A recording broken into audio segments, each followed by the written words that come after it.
Muy buenas noches, señoras, caballeros, bienvenidos al Gato al Agua.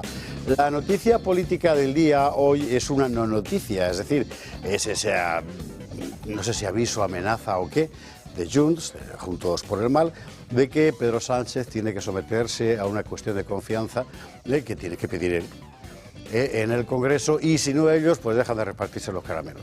Digo que es una no noticia porque Sánchez ya ha dicho que no lo va a hacer, mañana esto lo ve el Congreso, que ya ha dicho que no va a salir, y el viernes Junts tiene su reunión donde a saber lo que pasa.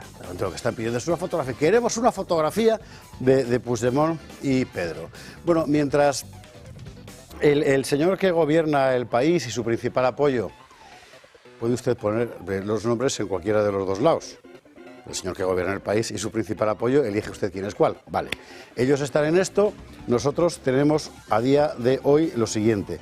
La Fiscalía General del Estado en manos de un señor llamado a declarar como imputado por el Tribunal Supremo.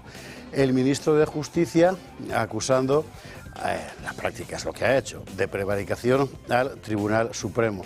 El Ministerio de Hacienda, la agencia tributaria, no salpicada hasta aquí de porquería con el caso del hermanísimo y la alcaldada formidable que han montado. La Policía Nacional, pillada infraganti, un señor, ya lo sé, no es todo el cuerpo, pero oiga, mire, ¿se acuerda usted lo de Oconsur, verdad? Aquello de la lucha contra el narco y tal, que lo desmantelaron. Resulta que lo desmantelaron sobre la base de informes falsos. Y ahora un juez ha llamado, o ha imputado directamente al señor que hizo esos informes falsos, que es de la policía.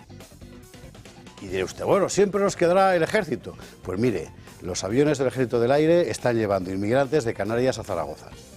Lo contábamos ayer y hoy se lo podemos confirmar. En breve desarrollaremos la información. La situación del país es esta, es decir, no hay Estado. Ya no es que el gobierno esté en manos de...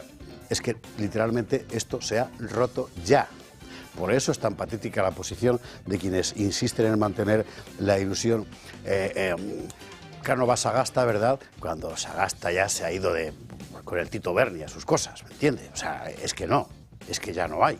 Bueno, pero no se preocupe usted porque Pedro Sánchez acaba de anunciar que está dispuesto a liderar la oposición internacional contra Donald Trump. Voces en todas partes, desde África hasta la Cochinchina, ¿verdad? Sí, Pedro, guíanos contra Donald Trump. De momento, la aparición de Donald Trump ha supuesto que hace unas pocas horas Israel y Hamás anunciaran para este domingo un alto el fuego que, tal y como están saliendo las cosas, parece que va a ser permanente. Todo lo permanente que puede ser allí un alto el fuego.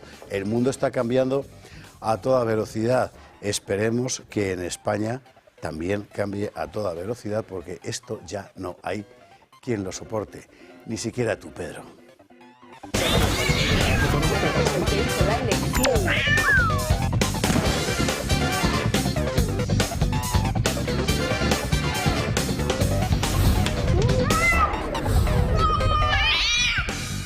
21:48, 20:48 en las Islas Canarias. Y atención, que el juez Pedraz hace un par de horas, 3, acaba de autorizar a Aldama para acceder a la mega memoria de su teléfono móvil.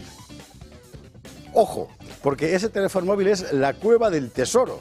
Bueno, en fin, esto lo vamos a ver hoy dentro de otras muchas cosas titulares. Vamos a empezar por el asunto del caso Oconsur, porque esto es la larga mano del narco. La larga mano del narco que salpica Interior. O sea, es que era el jefe de la UDICO el que ha falseado el informe para poder desmantelar Oconsur.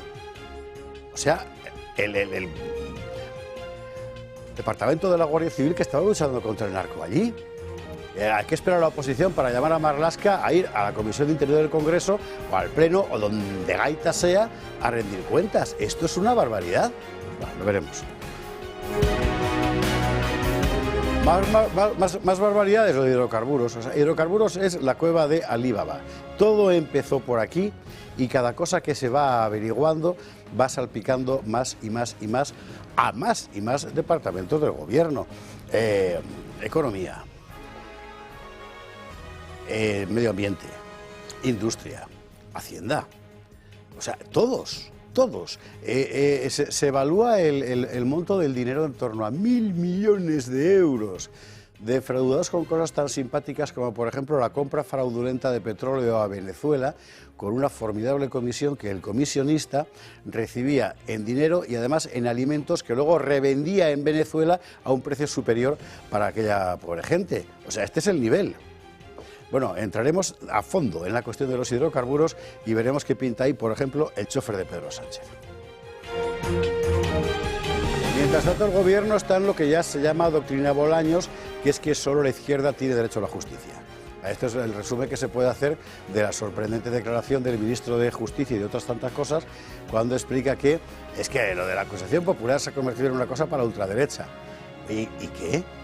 Si la cuestión es que son ciudadanos como tú también. ¿O es que son menos ciudadanos los que no son como tú? Bueno, hablaremos de este asunto. En el colmo del disparate, hoy el fiscal general del Estado ha dado clase de ética a los nuevos fiscales, que esto es una cosa para no creérselo. O sea, llegaba allí con estos chavalines, ¿verdad?, recién aprobada la oposición, con el cerebro fundido después de años y años y años de estudiarse el temario, y ya lo que te faltaba es que llegue Álvaro García Ortiz a darte una clase de ética. ¿Sabe usted ese concurso de comer tartas de pimienta que hay? Creo que es en Alabama. Saber quién come más tartas de pimienta y el premio es una tarta de pimienta. Bueno, pues esto es un poco lo mismo. En fin, nada, veremos. Y con este paisaje va Feijóo y dice que apoya la reforma de las pensiones del gobierno.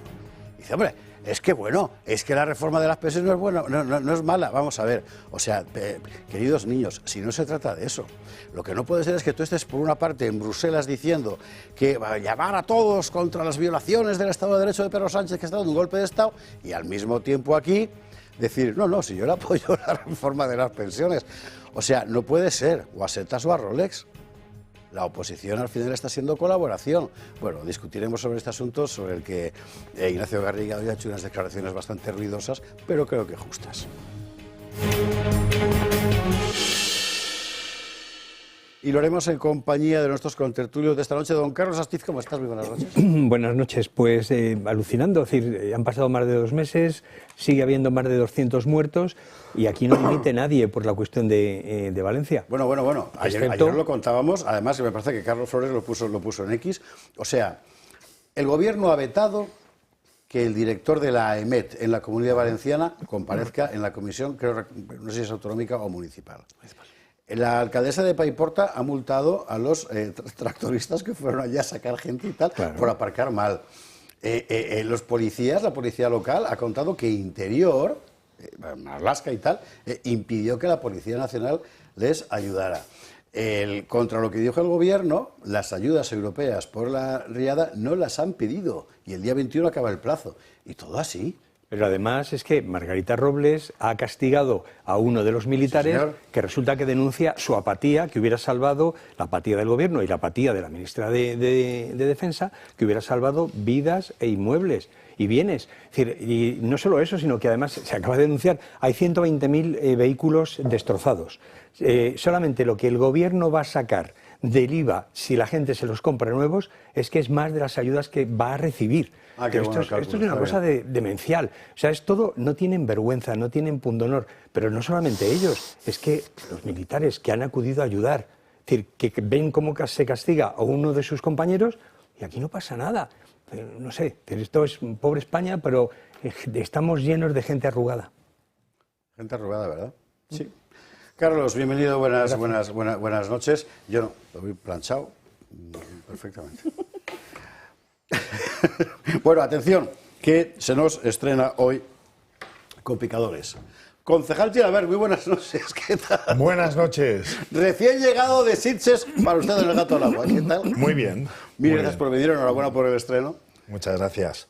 Pues bien, un poco triste por todo lo que acabas de comentar, porque España está ahora mismo en una encrucijada. Nunca había habido un gobierno que había carcomido todas las instituciones del Estado. Todas. Hay una afrenta contra los 3 poderes porque quiere evitar la separación de poderes y al mismo tiempo una afrenta muy importante contra la Guardia Civil. Porque el primer caso que hemos tocado es una afrenta contra la Guardia Civil. Y así como varias afrentas que está recibiendo la Benemérita. La expulsión de diversos territorios nacionales para que puedan ejercer sus competencias, el pacto que tiene con los separatistas para que de puertos y aeropuertos de Cataluña expulsar a la Guardia Civil para que ejerzan sus competencias en el control del aeropuerto. Todo es una afrenta contra España. De hecho, lo que quiere hacer Pedro Sánchez es evidente, es carcomer España, que España se vaya deshaciendo y al final se lleve a cabo su proyecto, que no es más que una unión de repúblicas de las comunidades autónomas, convertirlas en pequeños estaditos. Y él coronarse como presidente de la República Española. Eso es lo que quiere Pedro Sánchez en realidad. Y ante eso, enfrente solamente tiene a Vox. ¿Ve usted por qué hemos traído a José Antonio Gilabert? Que va a dar muchísimo juego esta noche. Bienvenido, de verdad. Muchas gracias. Doña Marcela Rigía, muy buenas noches, ¿qué tal? Buenas noches, muy bien, la verdad, encantada de estar aquí otra noche más y acompañar lo que denunciaban tanto Carlos en Valencia, que es tremendo cómo sigue la situación, y José Antonio respecto a la situación del Gobierno, porque es que apuntabas tú al inicio del programa, ¿no?, que esperabas que cambie esto a toda velocidad. Pues yo también lo espero, porque no llevamos ni siquiera escasos 20 días, ¿no?, de enero. Y ya este hombre ha sacado, 200. Sí, no, ya ha sacado la ley Begoña, ya está consumando aquí su régimen, vamos, a toda velocidad, ¿no? Y esto es otro ataque más al Estado de Derecho para que el señor Sánchez y sus secuaces se mantengan impunes y continúen en el poder, ¿no? Marcela, bienvenida, buenas noches. Don Carlos Flores Juberías, ¿cómo estás? ¿Por dónde quieres que empiece? No, pues casi no sé. Mira, casi vas a empezar contestándome lo que está preguntándose la mayor parte de los espectadores ahora, después de nuestros vibrantes introitos. Y no se puede llamar a Marlaska al Congreso a que cuente, por ejemplo, lo de Econsur, o a María Jesús Montero a que cuente la cacicada descomunal de Extremadura con el hermanísimo. Bueno, tú has dicho, ¿a qué esperan los grupos parlamentarios a llamar a Marlaska? No, es que Marlaska tendría que haber venido ya hace meses, porque esa investigación contra mandos de la Guardia Civil en el Estrecho ya había sido archivada. Es decir, la investigación que había promovido o que había provocado la disolución de Econsur ya había sido archivada. Ahora lo que pasa es que los mandos de la Guardia Civil investigados retrucan, denuncian al mando de la Policía Nacional que llevó a cabo la investigación, detectan carencias escandalosas en la acumulación de pruebas y en el manejo del proceso, y es ahora cuando llevan a los tribunales. Pero las explicaciones Marlaska las tendría que haber dado el primer día que su excusa para disolver Econsur se diluyó como un azucarillo, repito, con el archivo de esas actuaciones, y no lo hizo.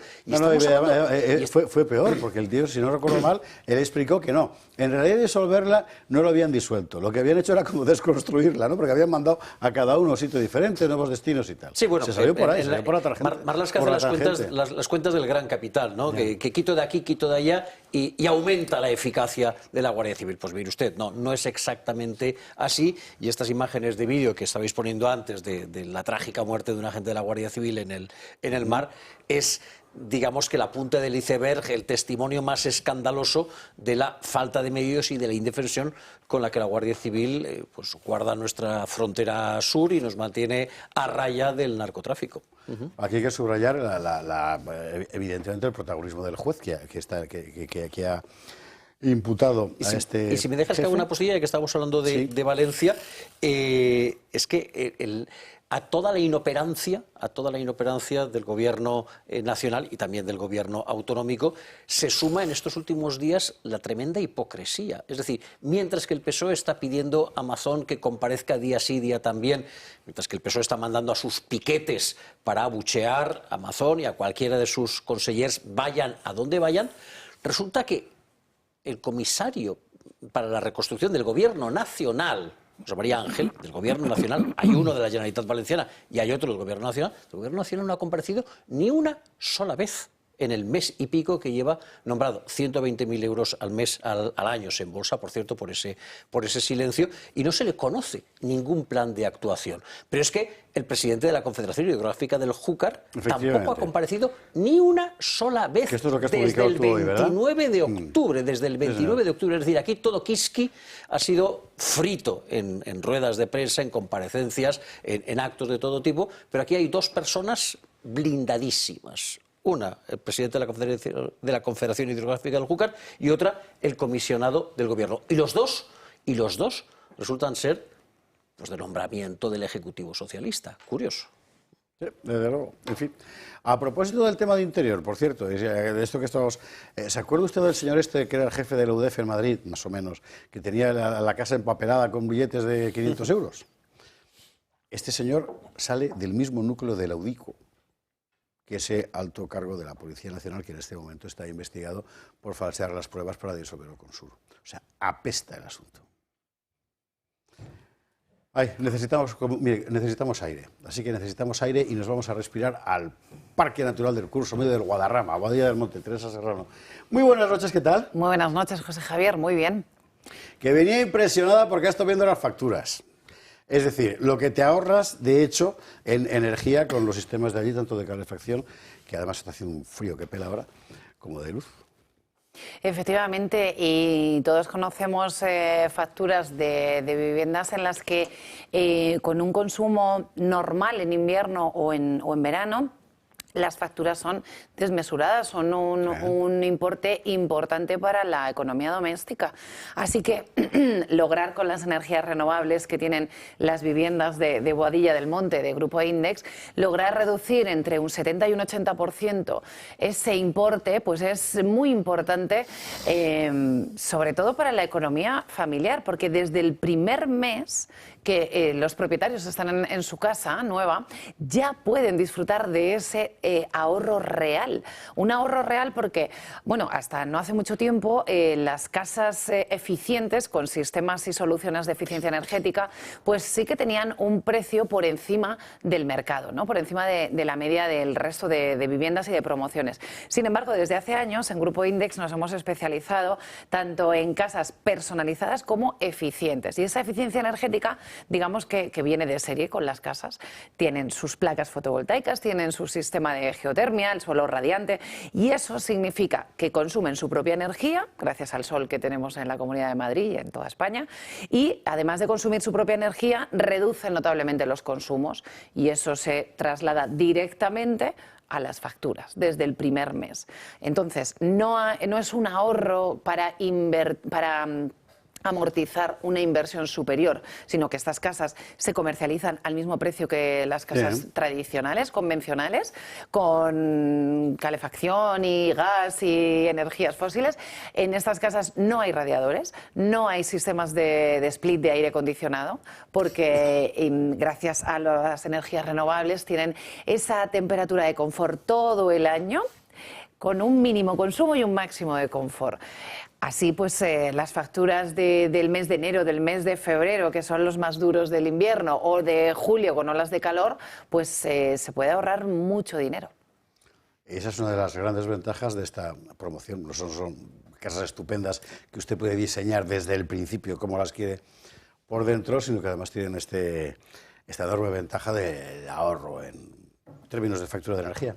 Teresa, gracias mil. Un placer, como siempre. Nos vamos a la publicidad y después de la publi vamos a empezar por otro entuerto de estos. O sea, ¿sabe usted que hay una, voy a abreviar, subcomisión de violencia de género en las Cortes? Una subcomisión en el Congreso. Una subcomisión cuya función fundamental es reunirse para que PP y PSOE determinen que la subcomisión tiene que seguir existiendo. ¿Para hacer qué? Determinar que tiene que seguir existiendo. Es ridículo. O sea, tú ves en la cantidad de dinero que se están gastando.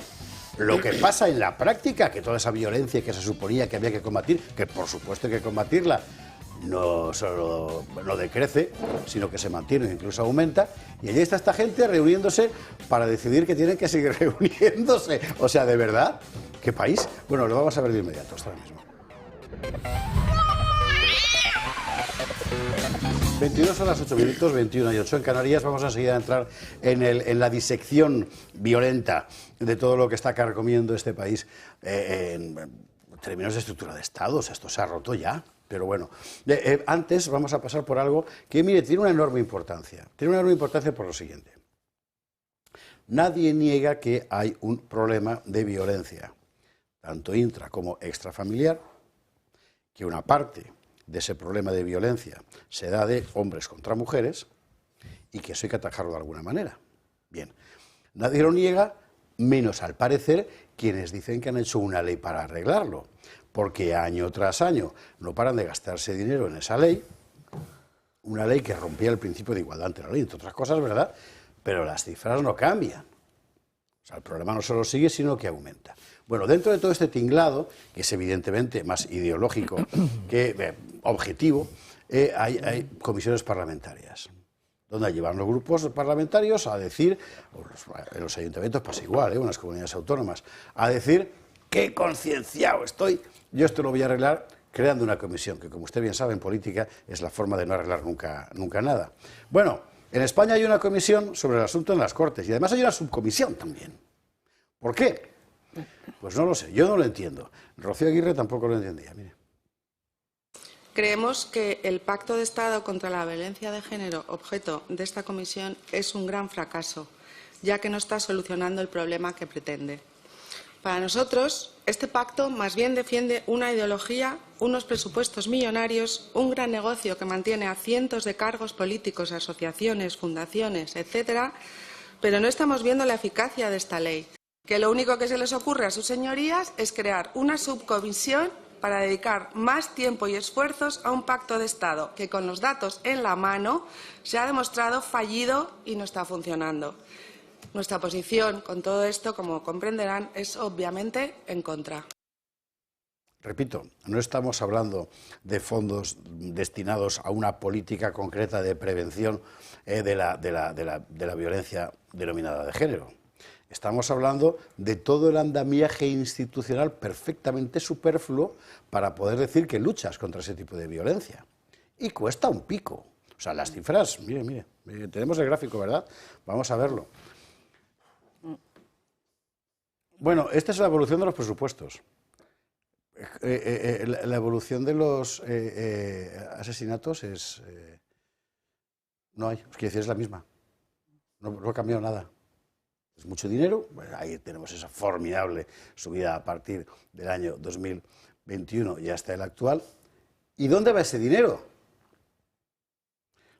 ¿Dónde va ese dinero, Rocío Aguirre? Muy buenas noches, ¿qué tal? Hola, ¿qué tal? Buenas noches. Es la pregunta, ¿quién se lo lleva? Porque aquí al final... Bueno, pues lo que pasa aquí con esta... A ver, hay la Ley de Violencia de Género, que es la que habéis hablado, y luego hay el Pacto de Estado de Violencia de Género. Entonces, de ese presupuesto, por ejemplo, el año pasado, de los 500 y pico millones del Ministerio de Igualdad, 250 van al llamado Pacto de Estado de Violencia de Género, que es el que es objeto de la comisión, que se ha convertido, o sea, lo que quería yo explicar es que la comisión se ha convertido en una subcomisión. Entonces, todas las actividades que se hacen en la comisión, que es como un mini pleno, ya no se hacen, o sea, no se hacen proposiciones de ley, no se hacen comparecencias, no se hace nada. Se hace solo la subcomisión, que además es a puerta cerrada. O sea, en general, todas las comisiones y todo lo que pasa en el Congreso se graba y pasa al diario de sesiones. Pero aquí no. Aquí votaron todos que fuera a puerta cerrada. Entonces llevamos desde el mes de marzo trabajando en la subcomisión que está dedicada a la evaluación y seguimiento para renovar el Pacto de Estado de Violencia de Género. Hay un montón de preguntas que me saltan. Sí, un lío. Seguro que los espectadores también. Sí. ¿Por qué a puerta cerrada? ¿Que no quieren que se vea lo que pasa ahí o qué? Bueno, ellos dicen que es mejor porque así se trabaja mejor. Sí, que molesta el pueblo y eso. Claro, entonces ¿qué pasa? En fin. Que lo que yo creo que es que no quieren que los españoles vean qué es lo que estamos haciendo ahí.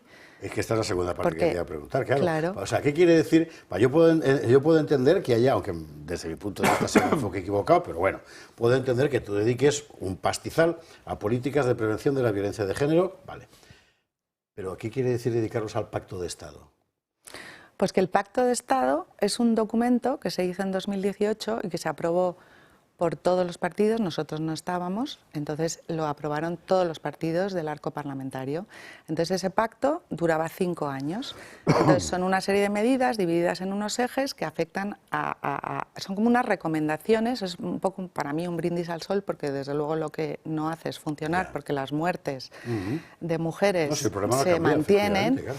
Entonces el dinero que dedican al pacto pues se lo dan a chiringuitos varios, a asociaciones, a fundaciones, a sus amiguetes, vamos. A tus amiguetes, pero realmente lo que es para las mujeres maltratadas o para cosas que puedan ayudar a las mujeres, como que haya más policía, ese tipo de cosas no se gastan en eso. Dime si me equivoco, en este momento habla por mi boca Juan Español, o sea, el español medio. El Pacto de Estado decide, entre sus innumerables líneas, que es importante ir a las comunidades de vecinos, por ejemplo, ¿verdad?, a explicarles que es muy importante no ser violento, para lo cual hay que repartir folletos. Entonces, ahí se decide, el Ministerio de Igualdad, dar X dinero a un grupo que se va a encargar de hacer los folletos y otro que se va a encargar de repartirlos, etcétera, etcétera, y eso es básicamente el Pacto de Estado. Sí, bueno, hay cientos de ellos, o sea, reparten a las comunidades autónomas, me parece que son 140 millones de euros al año y otros 80 para la delegación del Gobierno contra la violencia de género. Y básicamente pues lo que hacen es, ellos no les importa realmente si está funcionando o no está funcionando y si es eficaz el dinero que se han gastado. Es mucho peor, porque ellos no al les final, importa. Claro, la impresión que da es que a ellos piensan que funciona si hay suficiente dinero para alimentar la máquina del pacto, que consiste básicamente en tragar dinero. Ellos, su manera de evaluarlo es decir si las medidas que estaban en el pacto están cumplidas o no están cumplidas. Entonces, la ministra de Igualdad en su comparecencia dijo que el 96% de las medidas estaban cumplidas, pero claro, esa evaluación del pacto no va a ver si las medidas son eficaces o no son eficaces, claro, y si realmente sirven para proteger a las mujeres. No, eso no es lo que les importa. De hecho, en la subcomisión, por ejemplo, lo que hacemos en todas las sesiones, que llevamos 25 sesiones, vamos medida por medida, las antiguas, las nuevas, todas esas, y se discute la redacción, se discute el tiempo de los verbos. Hoy, por ejemplo, que hemos tenido subcomisión, pues hay los separatistas, Esquerra, Junts, no querían que se hablara, porque hay un eje que está dedicado a la mujer española que vive fuera. Entonces, a esa mujer también hay dinero para eso. Entonces, ¿qué decían? No, que no quieren que ponga mujer española. Ah, no. Entonces tiene que poner nacionalidad española, porque ellas son españolas, pero no, tienen nacionalidad española, pero no se sienten españolas. Entonces, ¿qué pasa? Pues como hay un consenso y ellos quieren que todo sea por consenso, a lo cual yo insisto en que aquí no hay consenso, pues todo el mundo traga con todo. Todo el mundo traga con todo. Entonces, por supuesto, la medida se ha quedado con mujeres de nacionalidad española. Y así con todo. Así todo. Entonces, nos pasamos horas y horas discutiendo. Nosotras no, pero ellos discuten para que todo el mundo, para que nadie le hiera la sensibilidad, no puede poner la palabra España. Luego, por ejemplo, la primera medida del pacto es hacer un plan nacional para prevenir la violencia de género. Plan nacional. La primera vez que todos estos partidos separatistas están de acuerdo en hacer algo a nivel nacional. Porque hoy, por ejemplo, también decían que es que hay comunidades en donde, porque tú en cuanto denuncias por violencia de género, te dan dinero. Entonces, ¿qué pasa? Que esa es otra cosa que pasa con este pacto y con esta ley, que hay muchísimas denuncias falsas. Sí, claro. O sea, los hombres, por supuesto, no son tratados igual que las mujeres, directamente son agresores, no tienen presunción de inocencia. ¿Y qué pasa? Que como las mujeres muchas veces denuncian, porque consiguen la custodia de sus hijos y consiguen dinero. Sí, eso es una evidencia. Entonces, no hay presunción de inocencia para los hombres y hay pues muchas mujeres que denuncian falso.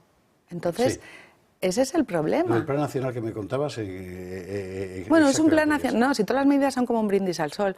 Es todo promover, ¿sabes? Es todo como muy vago. No es nada en concreto. Sí hay en concreto, pero es como la sensación de que ellas dicen una cosa, entonces, bueno, eso que lo ejecuten, ¿sabes?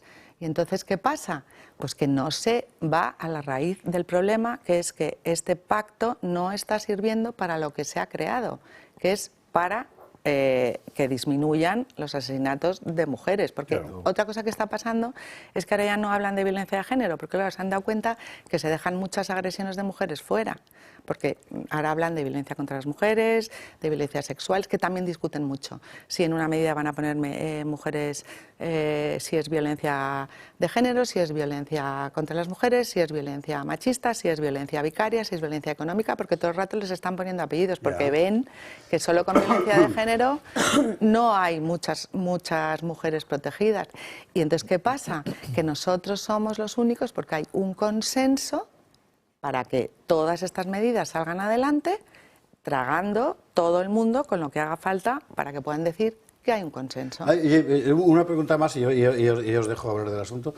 ¿Hay alguien que vaya ya a someter a fiscalización parlamentaria el gasto del dinero?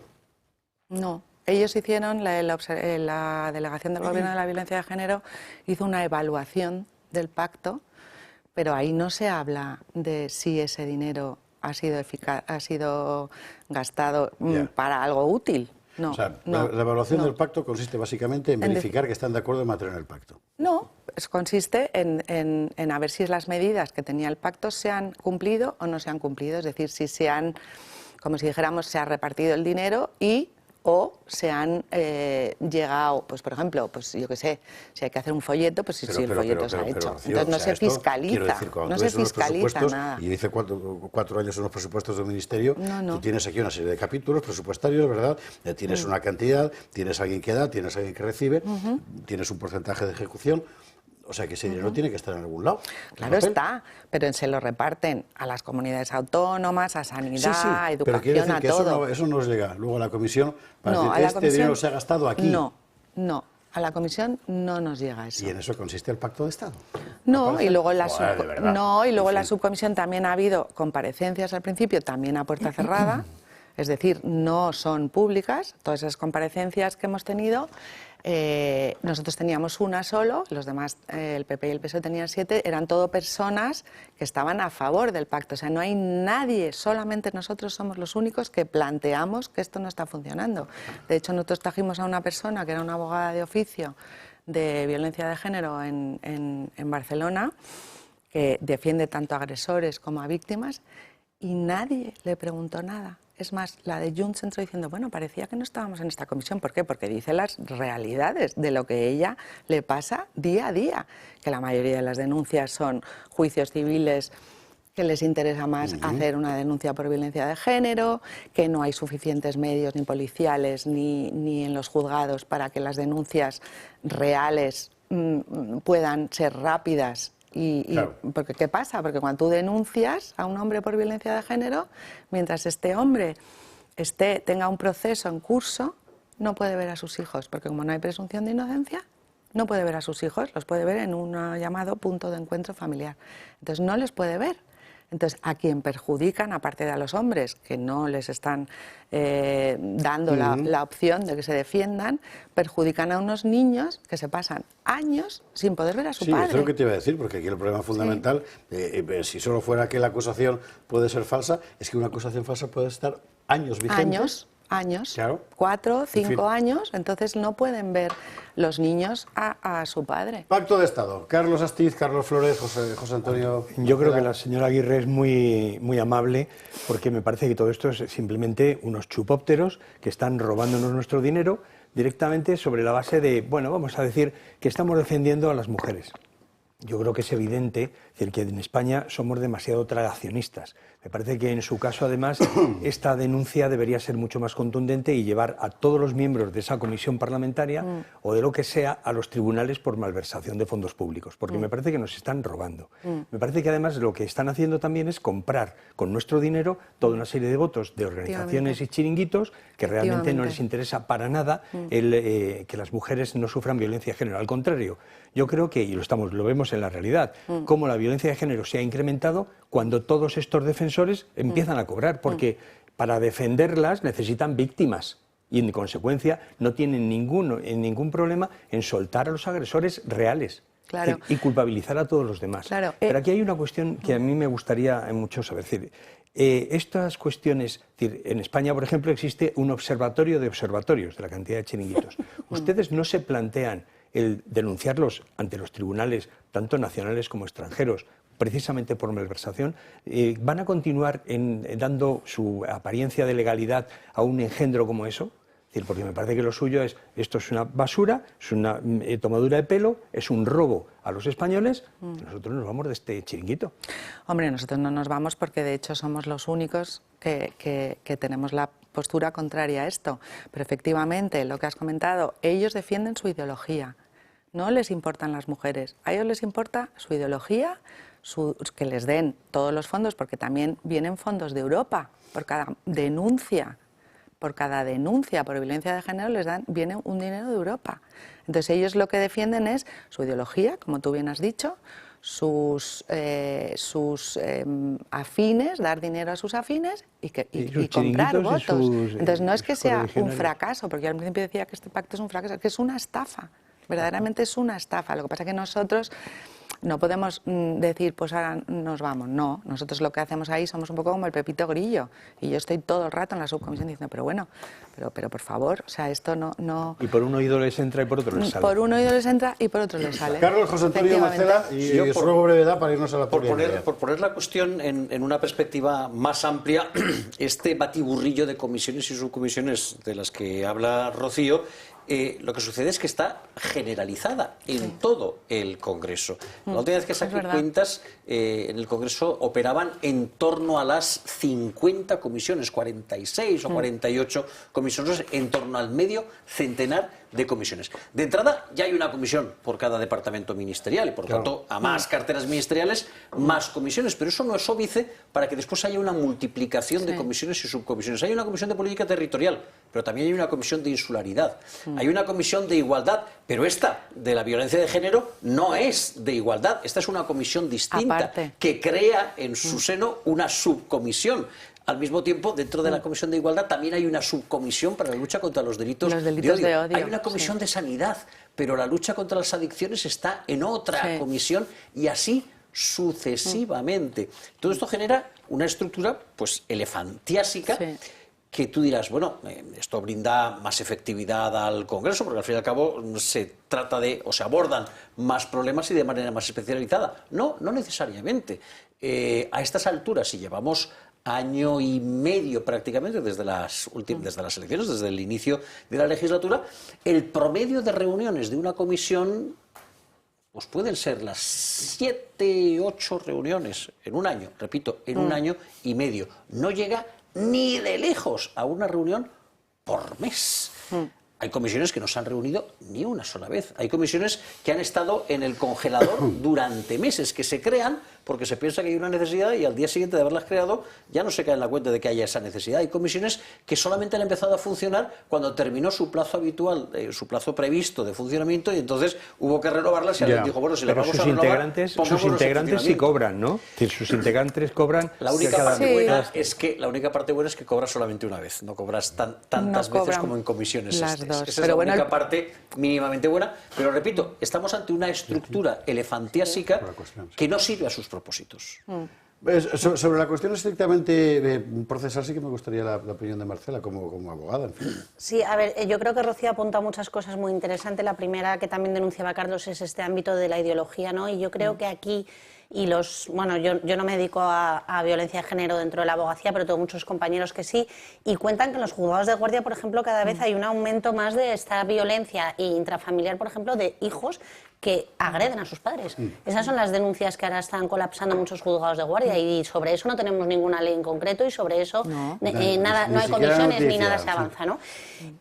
Luego, por otro lado, las dos leyes que existen en España, principalmente la Ley Orgánica 1/2004, que es la de violencia de género, y la de 10/22, que era esta de solo sí es sí, que sí es sí a delincuentes en nuestras calles, porque eso es lo que provocó directamente, no han tenido resultados. Eso es así, no han sido eficientes, y es cierto que las mujeres cada vez estamos más en peligro. Luego hay otro tema que apuntaba sobre hay juzgados específicos. Perdona, paréntesis.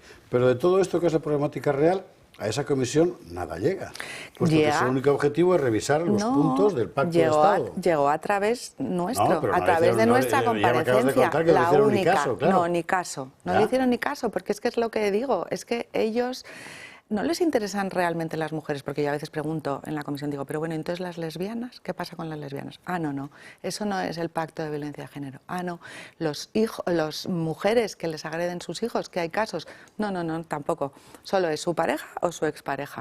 Entonces, es que es todo tan absurdo, con es esa tan penalización, absurdo. Hombre, y esa desigualdad claro, que apuntabas, es que la presunción de inocencia. Y otra cosa gravísima, que a mí no me gustaría terminar esto sin apuntarla, que es el tema de los juzgados de violencia de género especializados. Se crearon solo para la mujer, por supuesto, para estos asuntos que efectivamente se utilizan muchísimo en derecho de familia para saltarte la vía civil, hacer presión y así que él se quiera llegar a un acuerdo o le den una pensión más alta, ¿no? Pero hay una cosa gravísima y es que cuando se inicia un proceso penal por estos juzgados de violencia de género contra la mujer, pase lo que pase, salgas absuelto o condenado, tu sentencia que regula todas las medidas de tus hijos, que las llevas al colegio, que las enseñas en un aeropuerto, que las enseñas cuando apuntas al niño a un psicólogo o a danza, tiene un encabezado que pone juzgado sobre la violencia de la mujer. Y lo mismo ese hombre no cometió un delito en realidad, era una denuncia falsa, pero ya va estigmatizado allí a donde tiene que hacer cualquier cuestión de patria potestad de los hijos. Y eso es gravísimo porque lo que hace es señalar cuando no hay una condena firme. Exacto, no hay una condena firme a un hombre, ¿no? Bueno, a mí me contó la abogada que compareció que hay unos juzgados, no sé exactamente, no me acuerdo exactamente dónde, o no lo quiero decir porque no me acuerdo, donde directamente cuando llega un hombre que ha sido denunciado, que ya directamente es agresor, porque no es presunto agresor, le colocan una etiqueta roja. O sea, como directamente ya tiene su papelito como agresor. Eso me lo contó ella. O sea, eso sucede. Es bueno, que y increíble. la impotencia ya terminó en muchas personas de policía y cuerpos de seguridad del Estado que saben perfectamente que se está produciendo una denuncia falsa, pero tienen que llevar el protocolo de esta ley. Bueno, es que ellos dicen que denuncias falsas no hay.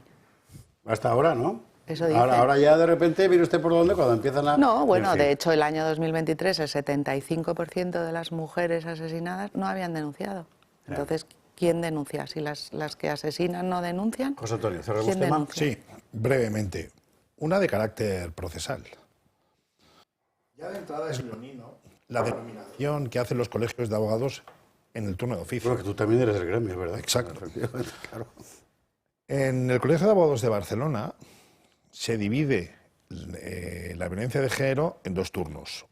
La denominación es o víctimas o agresores. Cuando defiendes hombres, estás en el turno de agresores. Y cuando defiendes a mujeres, de víctimas.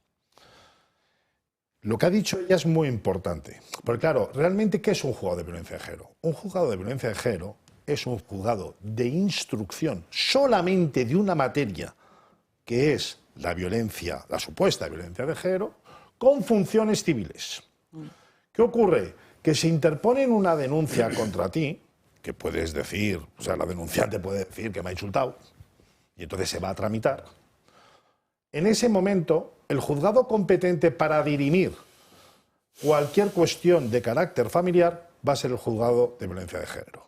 Y lo que ha dicho, claro, luego vas a estar estigmatizado de por vida, porque incluso si quieres hacer una modificación de medidas, a cambiar la regulación... ¿Quieres decirme que incluso en el caso de que el litigio concreto no fuera una cuestión de violencia, ¿verdad? Sino, por ejemplo, es que me ha insultado, pasa ese... Pasa ese... Y entonces ahí se va a dirimir todo lo civil.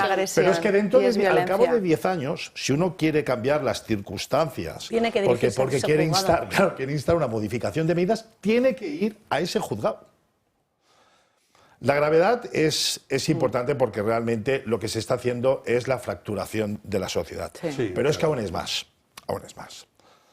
Este mes de julio salió en los medios de comunicación como la directora general del Instituto sobre la Mujer había firmado 64 contratos para la gestión de puntos lilas y habían facturado 300.000 ese dinero es del pacto Hay de Estado. Yo por eso le preguntaba Ese yo antes a dinero Rocío es del por la cuestión Pacto de la de Estado. fiscalización. Sí, sí, no, porque nada. es ese tipo de ayudas No, los que... no fiscalizan es que nada. ya no es ayudas, es la gestión de los puntos lilas, que un punto lila, para que la gente lo sepa, es un chiringuito, literalmente, un chiringuito que se pone en la calle, ya sea en una fiesta de barrio, en una fiesta popular, en una fiesta de un pueblo, y en la cual te dan información o puede ser receptor de posibles denuncias de carácter de índole sexual o de que te han insultado o de cualquier tipo de abuso, que no hacen nada porque no tienen ninguna competencia, tienen que avisar a la policía.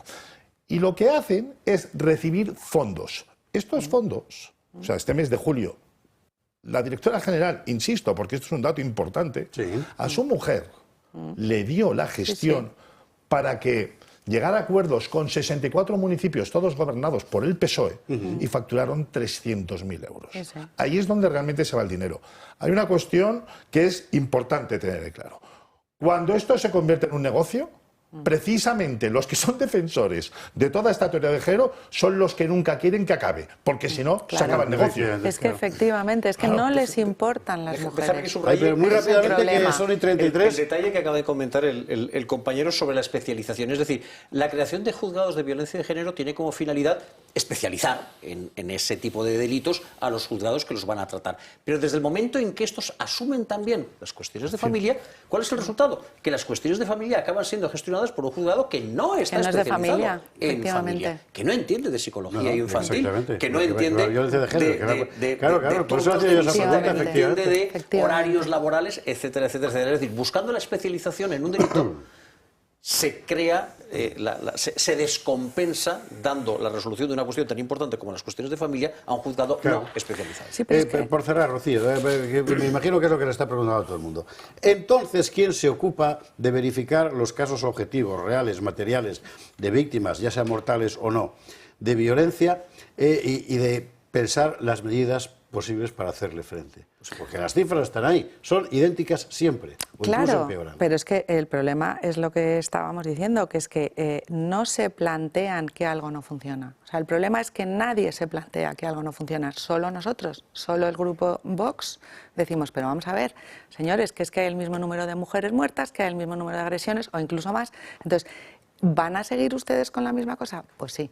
Van a seguir con la misma cosa, con su consenso y todos diciendo que es que hay que seguir haciendo esto, que es que Pues es a mí lo que gusta. más me impresiona. En el Congreso de los Diputados hay una comisión de la Tierra plana que se reúne para decidir que la Tierra es plana. Y cuando uno va a decir, pero no es que... ¡Ah, negacionista! Sí, ¡Fuera! exacto. Porque todos están de acuerdo en mantener que la Tierra es plana para poder seguir repartiendo dinero a aquellos que sostienen que la Tierra es plana. Y aquí la pobre Rocío diciendo que es redonda, que es... Nada, negacionista. Machista, racista, todo. Nos Rocío, llaman de gracias todo. por traernos esta historia. Muchas gracias a vosotros. Que tiene usted que saber en qué se va su dinero. Me digo yo. Qué vergüenza. No, es de coña. 22:36, nos vamos a la publicidad, a la vuelta de la ley del solo sí es sí. Vamos a pasar a la ley del solo yo soy yo, que es lo que ha hecho Pedro Sánchez, entre otras cosas, para no creérselo, Pero vamos a empezar por el asunto de Oconsul. El hecho de que el narco haya entrado en el Ministerio del Interior, que es lo que hemos visto, y Marlaska, ¿qué? Bueno, publi y lo vemos.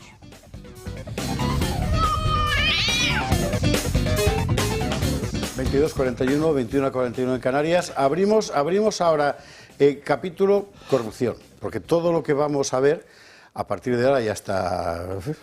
Ya veremos hasta cuándo, son todo lo que está pudriendo enteramente al Estado en España en todos los órdenes. Pero hay que denunciarlo, hay que sacarlo, claro. Y sé que habrá mucha gente que es que otra vez lo mismo. Ya, si hablamos de Franco, es que hablar de Franco para no hablar del otro. Pero vamos a hablar del otro, ya hablaremos de Franco otro día. Lo de Oconsul es para no creérselo. Si usted se acuerda, cuando aquella tragedia abominable de los guardias civiles atacados salvajemente por narcos en Barbate, se habló mucho de la disolución de Oconsul, que era una unidad de la Guardia Civil especializada, bueno, no solo de la Guardia Civil, especializada en combatir el narco en esas aguas, que por otra parte son las narcoaguas por antonomasia. Bueno, resulta que esta unidad fue disuelta por un informe elaborado por un jefe policial. Y resulta que ese jefe policial está acusado ahora de haber falseado el informe para disolverla. Para disolverla, evidentemente, al servicio del narco. La historia es alucinante. Absolutamente alucinante. Informe Gutiérrez.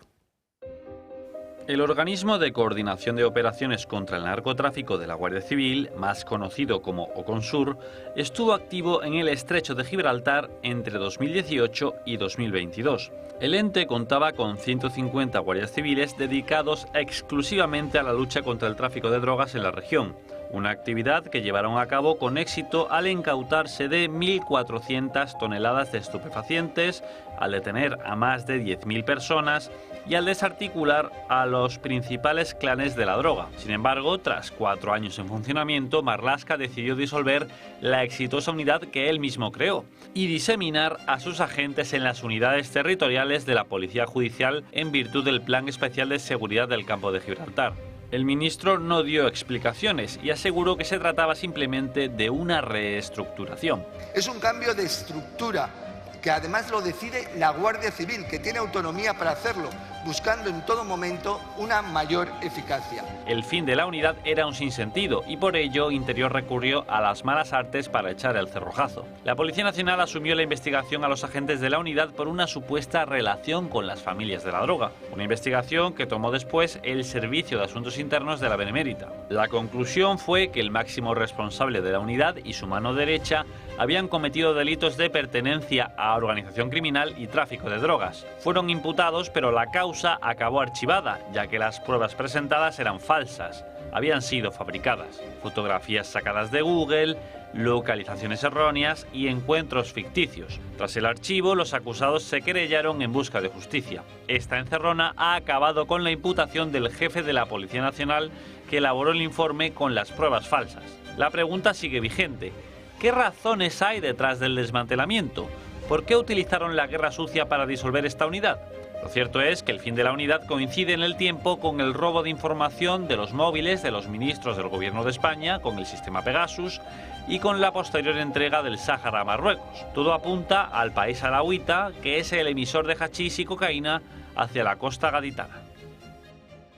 O a lo mejor no. Quiero decir que a lo mejor hay más.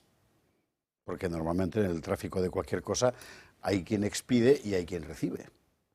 Claro. Bueno, en fin, ahí estamos. La verdad es que el asunto es... Y Interior tiene que dar una explicación. Digo yo. Pues tiene que dar varias explicaciones. En primer lugar, porque se ha faltado al honor de oficiales, altos oficiales de la Guardia Civil imputados falsamente. En segundo lugar, porque se ha debilitado la capacidad de acción de la Guardia Civil en un ámbito tan sensible como el del narcotráfico. En tercer lugar, porque está en entredicho también la ejecutoría del Ministerio del Interior, por mucho que Marlaska se escude diciendo que estas cosas las resuelve autónomamente la Guardia Civil. Estamos hablando de una unidad relevante, de un problema relevante en un lugar relevante.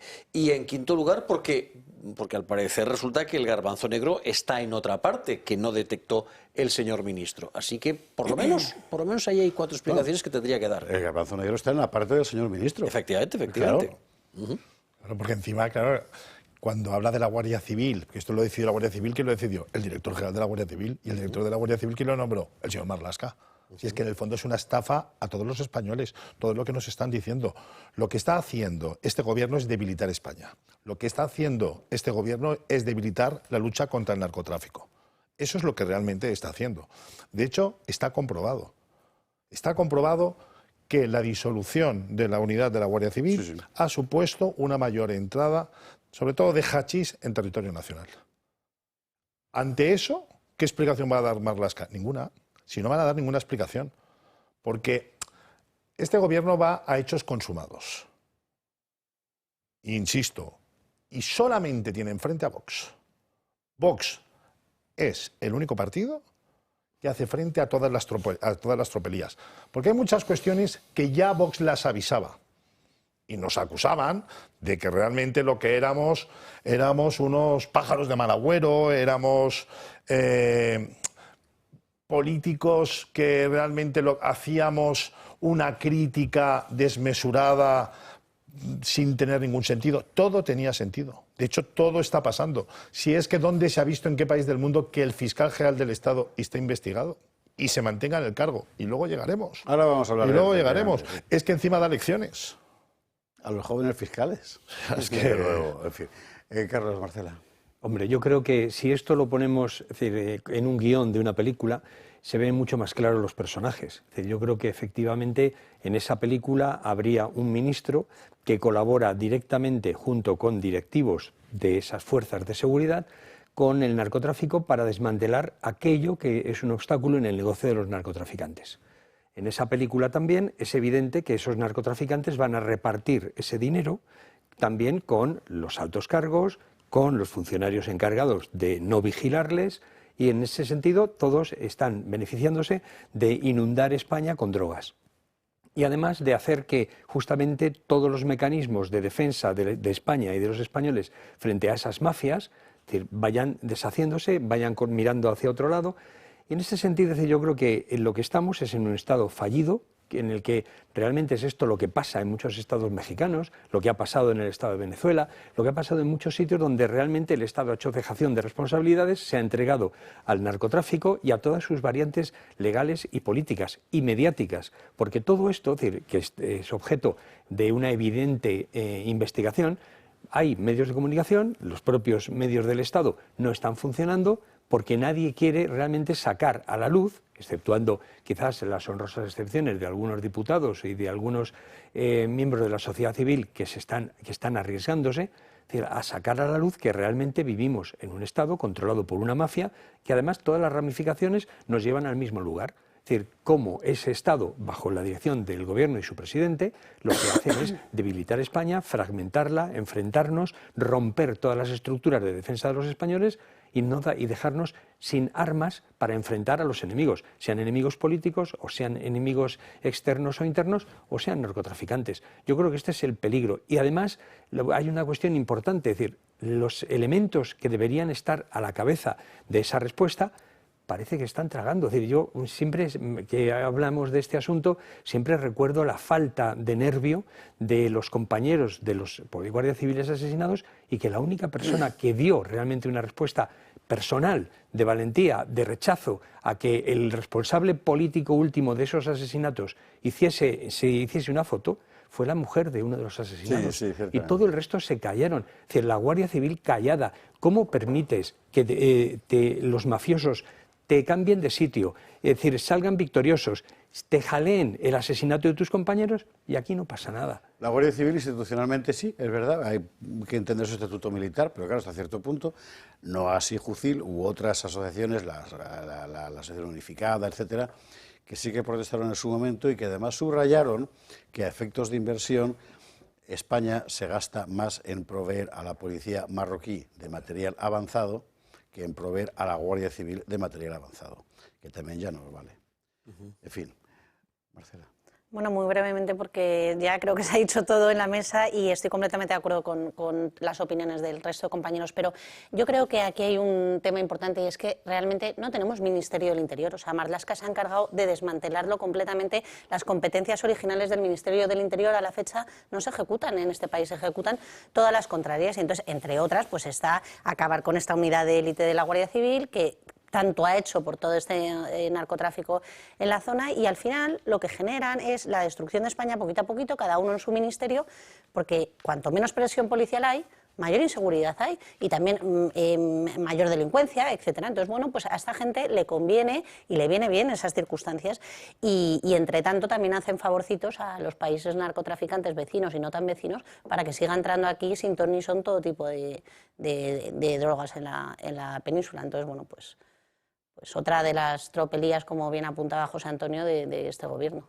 Hay una cierta idea en la opinión pública, alimentada, supongo que de forma interesada, ¿verdad?, que trata de mostrar el narcotráfico como algo así como una especie de variante 2.0 del contrabando de tabaco en la costa gallega en los años 60, ¿verdad? Pero es una industria descomunal el narcotráfico. Una industria descomunal mueve dinero, y todo lo que mueve dinero compra voluntades. Entonces, pensar que no hay dentro de él, hemos visto, en fin, de la propia estructura de seguridad, gente untada, pues sería una ingenuidad. Hemos visto, claro, ahora empieza usted a unir la línea de puntos, ¿no?, con el asunto de la detención por parte de asuntos internos de la policía, claro, de ese jefe de la UDF en Madrid que tenía su casa empapelada de dinero, que evidentemente, bueno, es ingenuo pensar que era para él todo, ¿verdad? En fin. Y es ingenuo pensar que ese procesamiento en falso de los responsables de la Guardia Civil haya sido el resultado, bueno, pues de unas pruebas, de unas pruebas que no eran tan concluyentes como parecían. Es decir, la Guardia Civil está en connivencia con una banda de narcotraficantes. Pues no es por nada, no es necesario ser particularmente mal pensado para imaginarse de dónde salieron esas no tan contundentes evidencias. Bueno, mire, esto es lo que hay, y esto hay que denunciarlo y hay que contarlo. Siempre subrayamos lo mismo, al final hablamos de las ovejas negras. Hablamos de las ovejas negras gracias a que hay muchas ovejas bravas y blancas que terminan denunciándolo, y esperemos que sigan ganando. Porque si no, estamos perdidos. Estamos perdidos como lo estamos en la Fiscalía, por ejemplo, donde tenemos un fiscal general del Estado orgulloso de estar imputado por la ultraderecha, o sea, por el Tribunal Supremo. Es para no creérselo. ¿Nos vamos con García Ortiz? Sí, ¿no? Porque hoy se ha dirigido a los jóvenes fiscales de España para decirles: queridos niños, no os dejéis amilanar y sed como yo. Venga, ahora, vamos. Tranquilo, dice García Ortiz, que afronta su citación en el Supremo. En el Gobierno siguen creyendo que el auto, mediante el cual el juez le imputa, no es sólido. Lo dice el titular de Justicia, Félix Bolaños. Yo querría preguntar que en qué se fundamenta, en qué se sustenta alguna de las afirmaciones de ese auto. No existe ninguna base probatoria, ninguna prueba, ninguna evidencia. Y también Marlaska. ¿Qué secreto supuestamente ha revelado el fiscal general del Estado? Que nadie pone en duda, es fiscal general del Estado. Ambos insisten en que ninguno de los delitos de los cuales se le acusa, como lo es el de revelación de secretos, ha sido probado. Moncloa sigue brindando su apoyo cerrado al fiscal general del Estado, que debe comparecer el próximo 29 de enero para aclarar su papel en la filtración de los datos de la pareja de la presidenta Ayuso. Un día antes, el Supremo debe decidir sobre su renovación al frente del Ministerio Público. La de hoy ha sido su primera aparición pública tras conocerse que está imputado. Un acto al que ha acudido en presencia de quienes se inician en la carrera fiscal y en la que les ha dicho que deben acostumbrarse a estar en el foco público. Es evidente que la Fiscalía es noticia, que el fiscal general del Estado es noticia. También a eso nos vais a tener que acostumbrar cuando trabajéis. Tanto en Moncloa como en Ferraz han rechazado la petición de dimisión del expresidente González. El fiscal general no es del Gobierno, es del Estado. Al servicio del Gobierno estaba en la época de Franco, que ahora estamos recordando. Yo, si estuviera en su lugar, dimitiría. Propuesta a la que también se suma Ayuso. Debería dimitir. Quien recuerda que la utilización de la Fiscalía solo es propio de dictaduras donde no hay libertad. ¿Satisfecho con el respaldo? Solo para completar el paisaje, ahora hablaremos del fiscal en particular, hay que me parece que es mañana, cuando Marcela me sacará, con todo si no me voy a equivocar en el enunciado de los cargos, pero Marcela me sacará del error. ¿La fiscal jefe de Madrid es? ¿O es superior? ¿El qué? No lo sé. La que va a declarar mañana dentro del Sí, la de Madrid. mogollón. La de Madrid. ¿Se dice fiscal jefe, fiscal superior, Fiscal jefe. arcipreste? Vale. Que es muy interesante lo que esta mujer ha contado. Porque lo que está, bueno, mejor que lo vea usted, porque es muy interesante meter este testimonio para evaluar en su conjunto la posición del todavía fiscal general del Estado. Me sonó el mensaje de WhatsApp y vi que me había enviado un mensaje diciendo: la nota está consensuada con la fiscal, con Pilar y con Birna, es imprescindible mandar la nota. Otro mensaje diciendo: es imperativo, Almudena, hay que sacar la nota ya. Me llamó por teléfono mi secretaria, que llamaban desde la Fiscalía General a través de la centralita del teléfono, y me pasó la llamada, que yo no estoy de acuerdo con esa nota. Si tú quieres sacar esa nota y está consensuada con la Fiscalía Provincial, saldrá como nota de la Fiscalía Provincial, pero yo como fiscal superior no asumo el contenido de esa nota, porque no considero que sea necesario desmentirlo de esta manera cuando se puede desmentir de otra forma sin dar ningún dato que desvele cada una de las comunicaciones e incluso las declaraciones o las manifestaciones que haya podido hacer el sujeto investigado. Estas declaraciones, esa declaración primera ante el juez, quiero del mes de junio, me parece que fue, ¿vale? Ahora ha salido una parte que no salió en su momento, en la que ella explicaba lo siguiente: esto que me estáis pidiendo se puede hacer sin violar ninguna ley, porque no hace falta sacar, ¿verdad?, el textual del acuerdo con el... no hace falta para eso. A pesar de lo cual recibió durante horas presiones de todos los superiores para que lo hiciera. Claro, esto es importantísimo. ¿Por qué? Pues porque lo que demuestra es que, vamos a ver, en la alternativa de el mazazo político por las bravas o una acción ateniéndose a la ley, el fiscal general del Estado prefería violar la ley y quedarse con el mazazo político, que era lo que estaban jugando. Y la posición de García Ortiz ahora mismo no es la de un señor que, como dicen, intervino para desmentir un bulo. No, era perfectamente posible desmentirlo, fuera un bulo, en fin, sin violar la ley, pero prefirió hacerlo. Claro. Y ahí el dolo que decís vosotros los juristas. No. Marcela, he dicho que voy a empezar por Marcela, para que... Bueno, yo creo que bueno, ya hemos comentado incansablemente el tema este de la vergüenza que este señor, y ahora ya que ha sido citado el 29 de enero, no haya dimitido de su cargo. Eso. Pero lo que genera eso es en los ciudadanos una inseguridad, o sea, una falta de confianza totalmente en el Poder Judicial, en su independencia y en las garantías de la Fiscalía, ¿no? Por eso todos los juristas de este país, de bien, da igual que sean abogados, jueces, fiscales, etcétera, están todos con las manos en la cabeza, porque es que es lamentable esta situación. Ya que hoy se haya ido a dar clases de ética a los jóvenes fiscales, ya... no importa, porque es que donde no tenía que estar es siguiendo en el puesto en el que está. Y bueno, luego por otro lado, a mí lo que me sigue sorprendiendo en las declaraciones que veíamos ahora de Bolaños es que el Estado, el Gobierno de la Nación, defienda al fiscal, que el fiscal no representa al Estado, que el fiscal no tiene en su estatuto orgánico de la Fiscalía como objetivos defender al Estado, todo lo contrario, es a los ciudadanos. Entonces, en fin, sí, que es la cuestión. Bueno, claro, al Estado, al Gobierno en este caso no, claro. Pero es que al Estado incluso sería la abogacía del Estado, tampoco sería la Fiscalía. Ya. Entonces, o sea, el estatuto orgánico del Ministerio Fiscal es clarísimo en eso, o sea, tiene que velar por el principio de legalidad, por el Estado de Derecho precisamente, por el interés público, pero no esta defensa que existe y esta connivencia continua entre Gobierno y Fiscalía. ¿Pero qué es esto? Entonces eso es vergonzoso. Nuestro fiscal, que decía Pedro claro, hasta Sánchez, esos límites llega. Como Wyszynski, en fin. José Antonio Carlos Astiz, Carlos Flores. Sí, es que tal como se acaba de decir, es que la Fiscalía tiene que velar por la legalidad. Y lo que ha sucedido es muy grave. Porque hay que centrar en lo que realmente ha sucedido. Cuando a una persona se le acusa, que puede reconocer el delito o no puede reconocer el delito, con la Fiscalía se puede llegar a algún acuerdo de conformidad. Primero se establece una serie de conversaciones entre el abogado del que está investigado y el Ministerio Fiscal. Entonces el abogado le dice, hombre, me imputas 2 delitos, pues los dejamos, claro, las penas van en una horquilla, pues dejamos en la parte inferior, podemos aplicar la atenuante reparación del daño, porque si no, vamos a juicio. Pero ¿qué ocurre? Claro, el abogado habla con la Fiscalía que son conversaciones secretas. Claro. Secretas. Y ahí es donde viene el delito de revelación de secretos.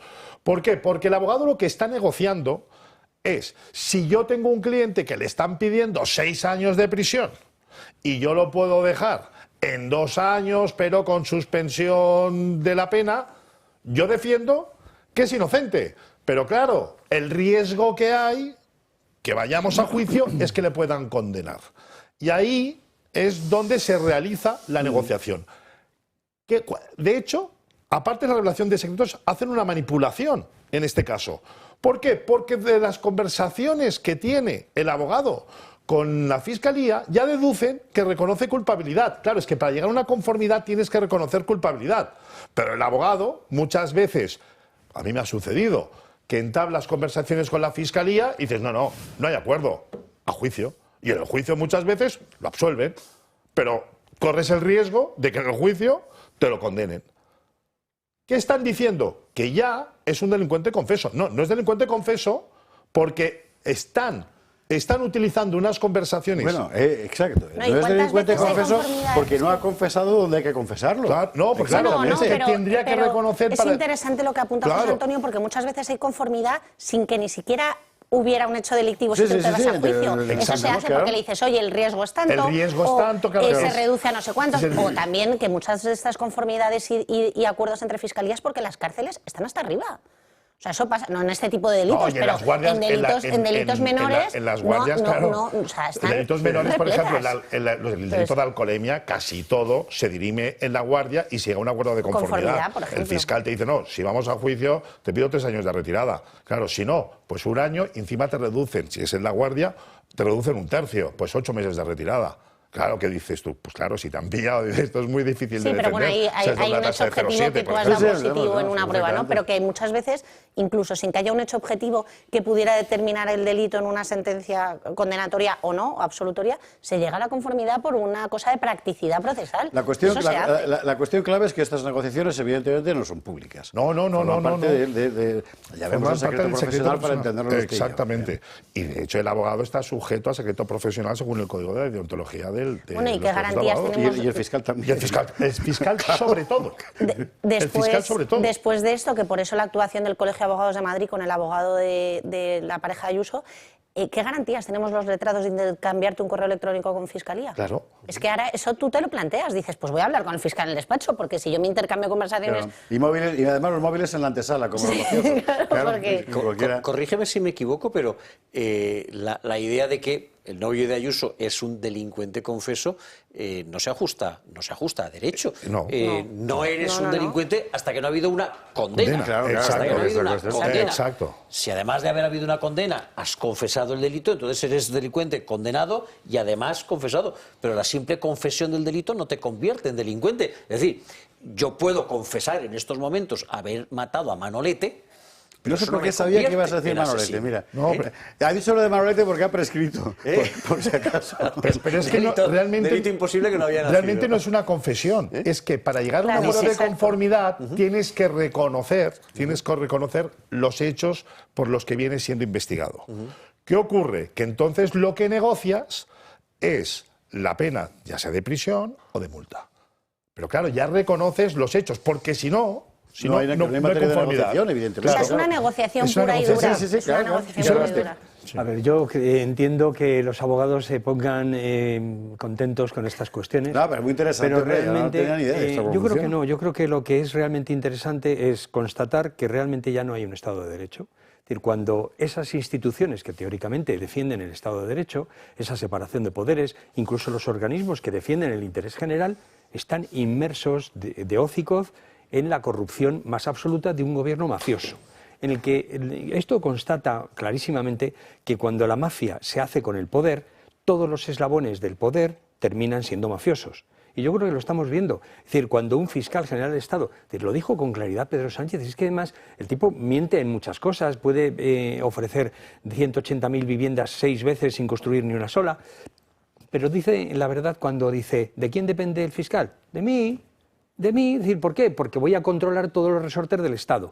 Entonces, ya no se puede hablar de una democracia en España. Es decir, realmente estamos haciendo, cuando hablamos de esa democracia, un paripé en el que embellece realmente todo un comportamiento mafioso, en el que ya no hay esa separación de poderes y en el que no solamente no falta dinero en España, sino es que nos sobran ladrones. Esa es la cuestión real. Y cómo efectivamente cada uno de nuestros presupuestos, cada uno de nuestros resortes terminan en sus manos y lo estamos viendo. Es decir, igual que en la película de Corleone. Es decir, los Corleone terminan controlando al alcalde, terminan controlando al Chicago Tribune, terminan controlando al jefe de policía y, por supuesto, a los jueces.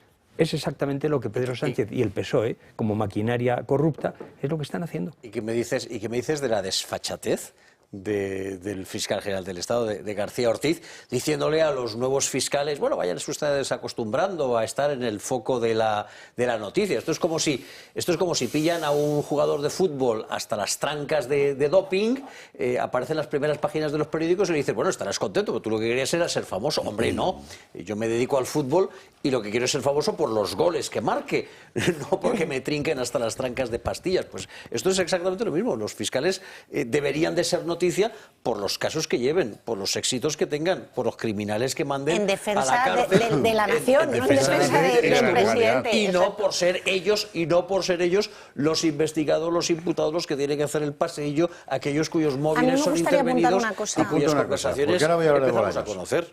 El 29, yo lo dejo así, el 29 declara el fiscal, pero el 28 se resuelve en el Supremo si su elección ha sido o no. Exactamente. Eso es un día antes de la declaración. Entonces, bueno, no sé qué pasará con la denuncia de la asociación que establecía que no, él no tenía los méritos para ocupar ese cargo y que al final, porque pues, a todo entre esto, otras cosas... este venía con pecado original. Del anterior, de Dolores Delgado. Si es que este gobierno, desde que está Pedro Sánchez en la presidencia del gobierno, lo que ha hecho es famosos a los fiscales generales del Estado cuando anteriormente se conocía a los fiscales generales del Estado como personas respetuosas con la legalidad, podían tener un cierto deje, una cierta tendencia hacia un lado, pero de esta manera tan descarada y tan tendenciosa, tan tendenciosa que ya llegan al delito. Y esto se entiende mejor en el contexto de la doctrina Bolaños, que si os parece la vamos a ver y nos vamos a la PUI después, ¿vale? Porque me parece que se entiende mejor en todo este contexto. La doctrina Bolaños, ¿en qué consiste? El otro día lo enunció con toda claridad. Es decir, la acusación popular vale si eres de izquierdas. Es decir, bueno. Si no, eres ultraderecha. Y entonces es un abuso la acusación popular. Eso es lo que se llama la igualdad ante la ley. Es alucinante, porque esto que ha dicho Bolaños el otro día, que para mucha gente puede parecer, lo entiendo, como una cuestión, bueno, esto para los abogados, oiga, es básico, es absolutamente básico. Este señor, el de los pelos, le acaba de decir a usted que si usted no es de los suyos, usted no tiene los mismos derechos que él. Porque él, como es de izquierdas, tiene más derechos, porque es mejor. Claro, no hay más que ver a Ana Pardo de Vera, por ejemplo. Es acojonante. Bolaños. Y es que es necesario regular la acusación popular porque en este momento es una feria de ultras con ganas de publicitarse. Y por tanto tenemos que regular esa acusación popular y tenemos que ponerla en línea con lo que sucede en el resto de países de Europa. Piensen que hoy la Fiscalía Europea funciona en España y no existe la figura de la acusación popular en la Fiscalía Europea. ¿Qué jeta tiene? Es una cosa esto es gravísimo. Bueno, claro, ¿qué ha contestado Pepa Millán de Vox? Lo escuchamos. Sánchez quiere modificar el sistema jurídico a su medida e imponer el falso relato del acoso judicial para justificar sus leyes con las que maniatar a los españoles y la justicia y quedar impunes ante sus escándalos. Y aún queda la vergüenza de lo que supone tener al fiscal general del Estado imputado. Que el auto de un juez señale a la presidencia del Gobierno en el uso de los mecanismos del Estado para su propio beneficio y que aquí no haya una sola dimisión es un escándalo sin precedentes. Y si otros partidos pretenden que los españoles no conozcan lo que está haciendo el Gobierno o quieren distraernos con otros asuntos, nosotros no vamos a caer en eso. Por eso, entre otras cosas, hemos solicitado la comparecencia del ministro Bolaños en la Comisión de Justicia para que explique una ley que lo que hace es blindar a Sánchez y su corrupción. Yo soy la Begoña. Marcelo iba a hablar, Carlos también.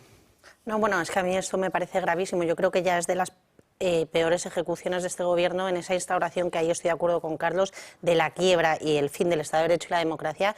Y ya es que esto es la instauración de una dictadura a través de las instituciones, que es lo más grave, ¿no? Porque ya no lo ves así como una guerra, ¿no? Te lo van metiendo de repente un día y ya lo tienes todo instaurado. Pero es que hoy una acusación popular, un partido político, Vox, ¿vale?, que es de los primeros que... Esto ya se llevaba oyendo tiempo, lo de quitar a los partidos políticos de las acusaciones populares, pero hoy Vox ha logrado que la Audiencia Nacional remita al juez Peinado el caso de la querella presentada por Vox en el caso de Begoña por el software. O sea, lo único que va a conseguir esto, aparte de que esta gente siga controlando el Poder Judicial, ingiriendo en todos los poderes independientes del Estado, lo único que se va a conseguir es que no lleguen a los juzgados y a los tribunales causas de denuncias reales de asociaciones y de ciudadanos que estamos en todo nuestro derecho de ejercer a través de partidos políticos, asociaciones, agrupaciones, lo que sea, la acusación popular para denunciar cosas que pasan no como afectados. Entonces, esto es peligrosísimo, en mi opinión es completamente inconstitucional, va en contra del propio artículo 125 que reconoce la acusación popular y además es un fraude de ley, tal y como lo plantean, por vía de urgencia y sin los informes del Consejo General del Poder Judicial y que exigen todas las leyes de urgencia, ¿no? Entonces, bueno, pues la consumación de la tiranía de Sánchez. Para empezar, es un fraude de ley, más grave que un fraude de ley, es un fraude de Constitución. El 125 establece que los ciudadanos podrán ejercer la acción popular y participar en la administración de justicia mediante la institución del jurado. Por tanto, es un derecho fundamental que tiene un contenido esencial que el Tribunal Constitucional debería de defender, digo debería, estoy hablando en términos hipotéticos, ante cualquier intento de recorte más allá de lo que constituye el núcleo esencial de ese derecho, de cualquier recorte desnaturalizador. Pero, sobre todo, esta iniciativa nos da una idea perfectamente clara de cuál es el modelo de Estado que quiere el Partido Socialista. Por supuesto, doy por sentado que el objetivo inmediato de esta reforma es evitar que prosperen, porque de hecho tendrían que decaer los procesamientos de Begoña, del Hermano, de Patatín y de Patatán. Es una huida hacia adelante, es un remedio de urgencia, es un grito de desesperación. Pero más allá de eso, denota la idea que tiene del Estado y de la relación entre el Estado y los ciudadanos el Partido Socialista. La acción popular es una manera de implicar a la ciudadanía crítica, a la ciudadanía activa en el funcionamiento de la justicia. Tú puedes accionar la justicia cuando eres la víctima de un delito. El fiscal general, en la medida en que representa los intereses del Estado, puede generar también la acción de la justicia como garante del interés general, pero la sociedad compuesta por personas independientes, por personas críticas, por personas concernidas, puede percatarse de la comisión de un delito que afecte a un conjunto amplio de ciudadanos, que no pueda ser perseguido por uno solo en concreto, sino que necesite de una organización, de una vertebración, y para eso es para lo que sirve la acción popular. Suprimir la acción popular o recortar la acción popular equivale a apostar por una sociedad atomizada, individualizada, en la que tú te puedes quejar cuando a ti te afecte el delito, pero si no, ya es un órgano del Estado, como la Fiscalía, quien acciona la justicia. Y mire usted, cuando hay, por ejemplo, el caso más evidente, un caso de corrupción, la corrupción nos afecta a todos, no afecta a nadie en concreto, sino que nos afecta a todos en general. ¿Qué es lo que pasa cuando la corrupción la genera el propio gobierno, a cuyo servicio está la Fiscalía General del Estado? Pues que si no hay acción popular, no hay acción de la justicia de ninguna de las maneras. Esto denota que el modelo de sociedad que el Partido Socialista desea es una sociedad individualizada, atomizada y estatalizada. Fue, si no me equivoco, al fin y al cabo, la acción popular la que permitió llevar a juicio cosas como la cuestión de las mascarillas. Y muchas otras. Bueno, muchas otras. Perdón, Sí. es que el Partido Socialista, y habría además, que remontarse, claro, al propio golpe de Estado separatista. Es que el Partido Socialista, además, Claro. está disparándose en su propio pie. Bueno, eso además ellos tienen causas abiertas. No, pero Bolaños lo ha dejado claro. Es decir, el problema es cuando no son ellos los que la ejercen. Claro, lo que pasa es que en el pasado fueron ellos quienes la ejercieron. Y el día de mañana, cuando haya otro gobierno, serán ellos los que querrán ejercerla. El Partido Socialista se está dando un tiro en el pie queriendo limitar un instrumento del cual el Partido Socialista se ha servido en tiempos pasados y del cual estoy seguro que querrá servirse en tiempos futuros. Era Pero otro Partido Socialista. En las últimas están tan absolutamente ahogados que por poder respirar un minuto más son capaces efectivamente de dispararse el propio pie. Faltaba por ahora José Antonio y Carlos. Marcela quería añadir algo y nos vamos a los hidrocarburos. Sí, empezando por la Gürtel, tal como decía. La Gürtel, Carlos, no, la la Gürtel Gürtel, se inicia, no, el caso no, se empieza mediante la acusación popular, pero tal como ha dicho Carlos anteriormente y también ha dicho ella, es que estamos ante un golpe de Estado por fases, la cual se van desmantelando las instituciones más importantes del Estado o se van debilitando.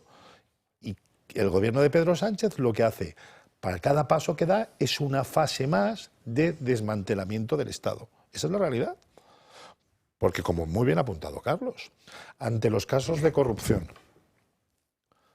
¿quién va a iniciar los procedimientos judiciales? ¿La Fiscalía? ¿Quién lo va a iniciar?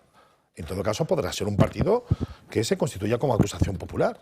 Claro, que luego eso tiene unos filtros, que luego el juez tiene que admitir a trámite la querella o la denuncia, que no es que sea algo automático, que muchas veces te exigen, bueno, siempre te exigen fianza, y a veces las cuantías son altas. O sea, tienen unos filtros. ¿Pero qué quieren? Ser impunes.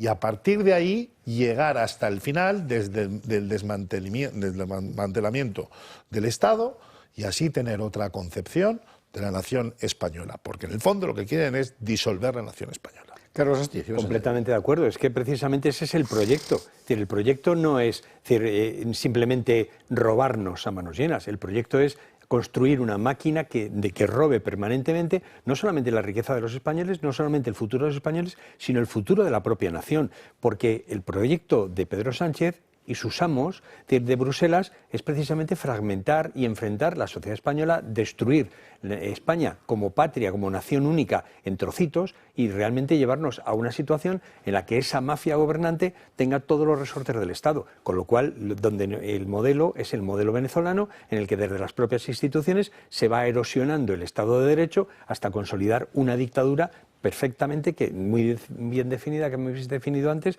como la tiranía Sánchez. Ese es el proyecto. Sí, perdón, Marcela. Súper breve, porque hay una cosa muy importante que apuntar respecto de esta ley de urgencia del señor Bolaños. Muy bien lo apuntaba José Antonio, ¿no? Crear ese espacio de impunidad, pero es que es muy interesante cómo quieren eludir la banda del gobierno todos los delitos que a ellos les afecta, porque hasta la fecha los únicos delitos que no podían ir por vía de acusación popular eran los delitos privados, tipo unas injurias y unas calumnias.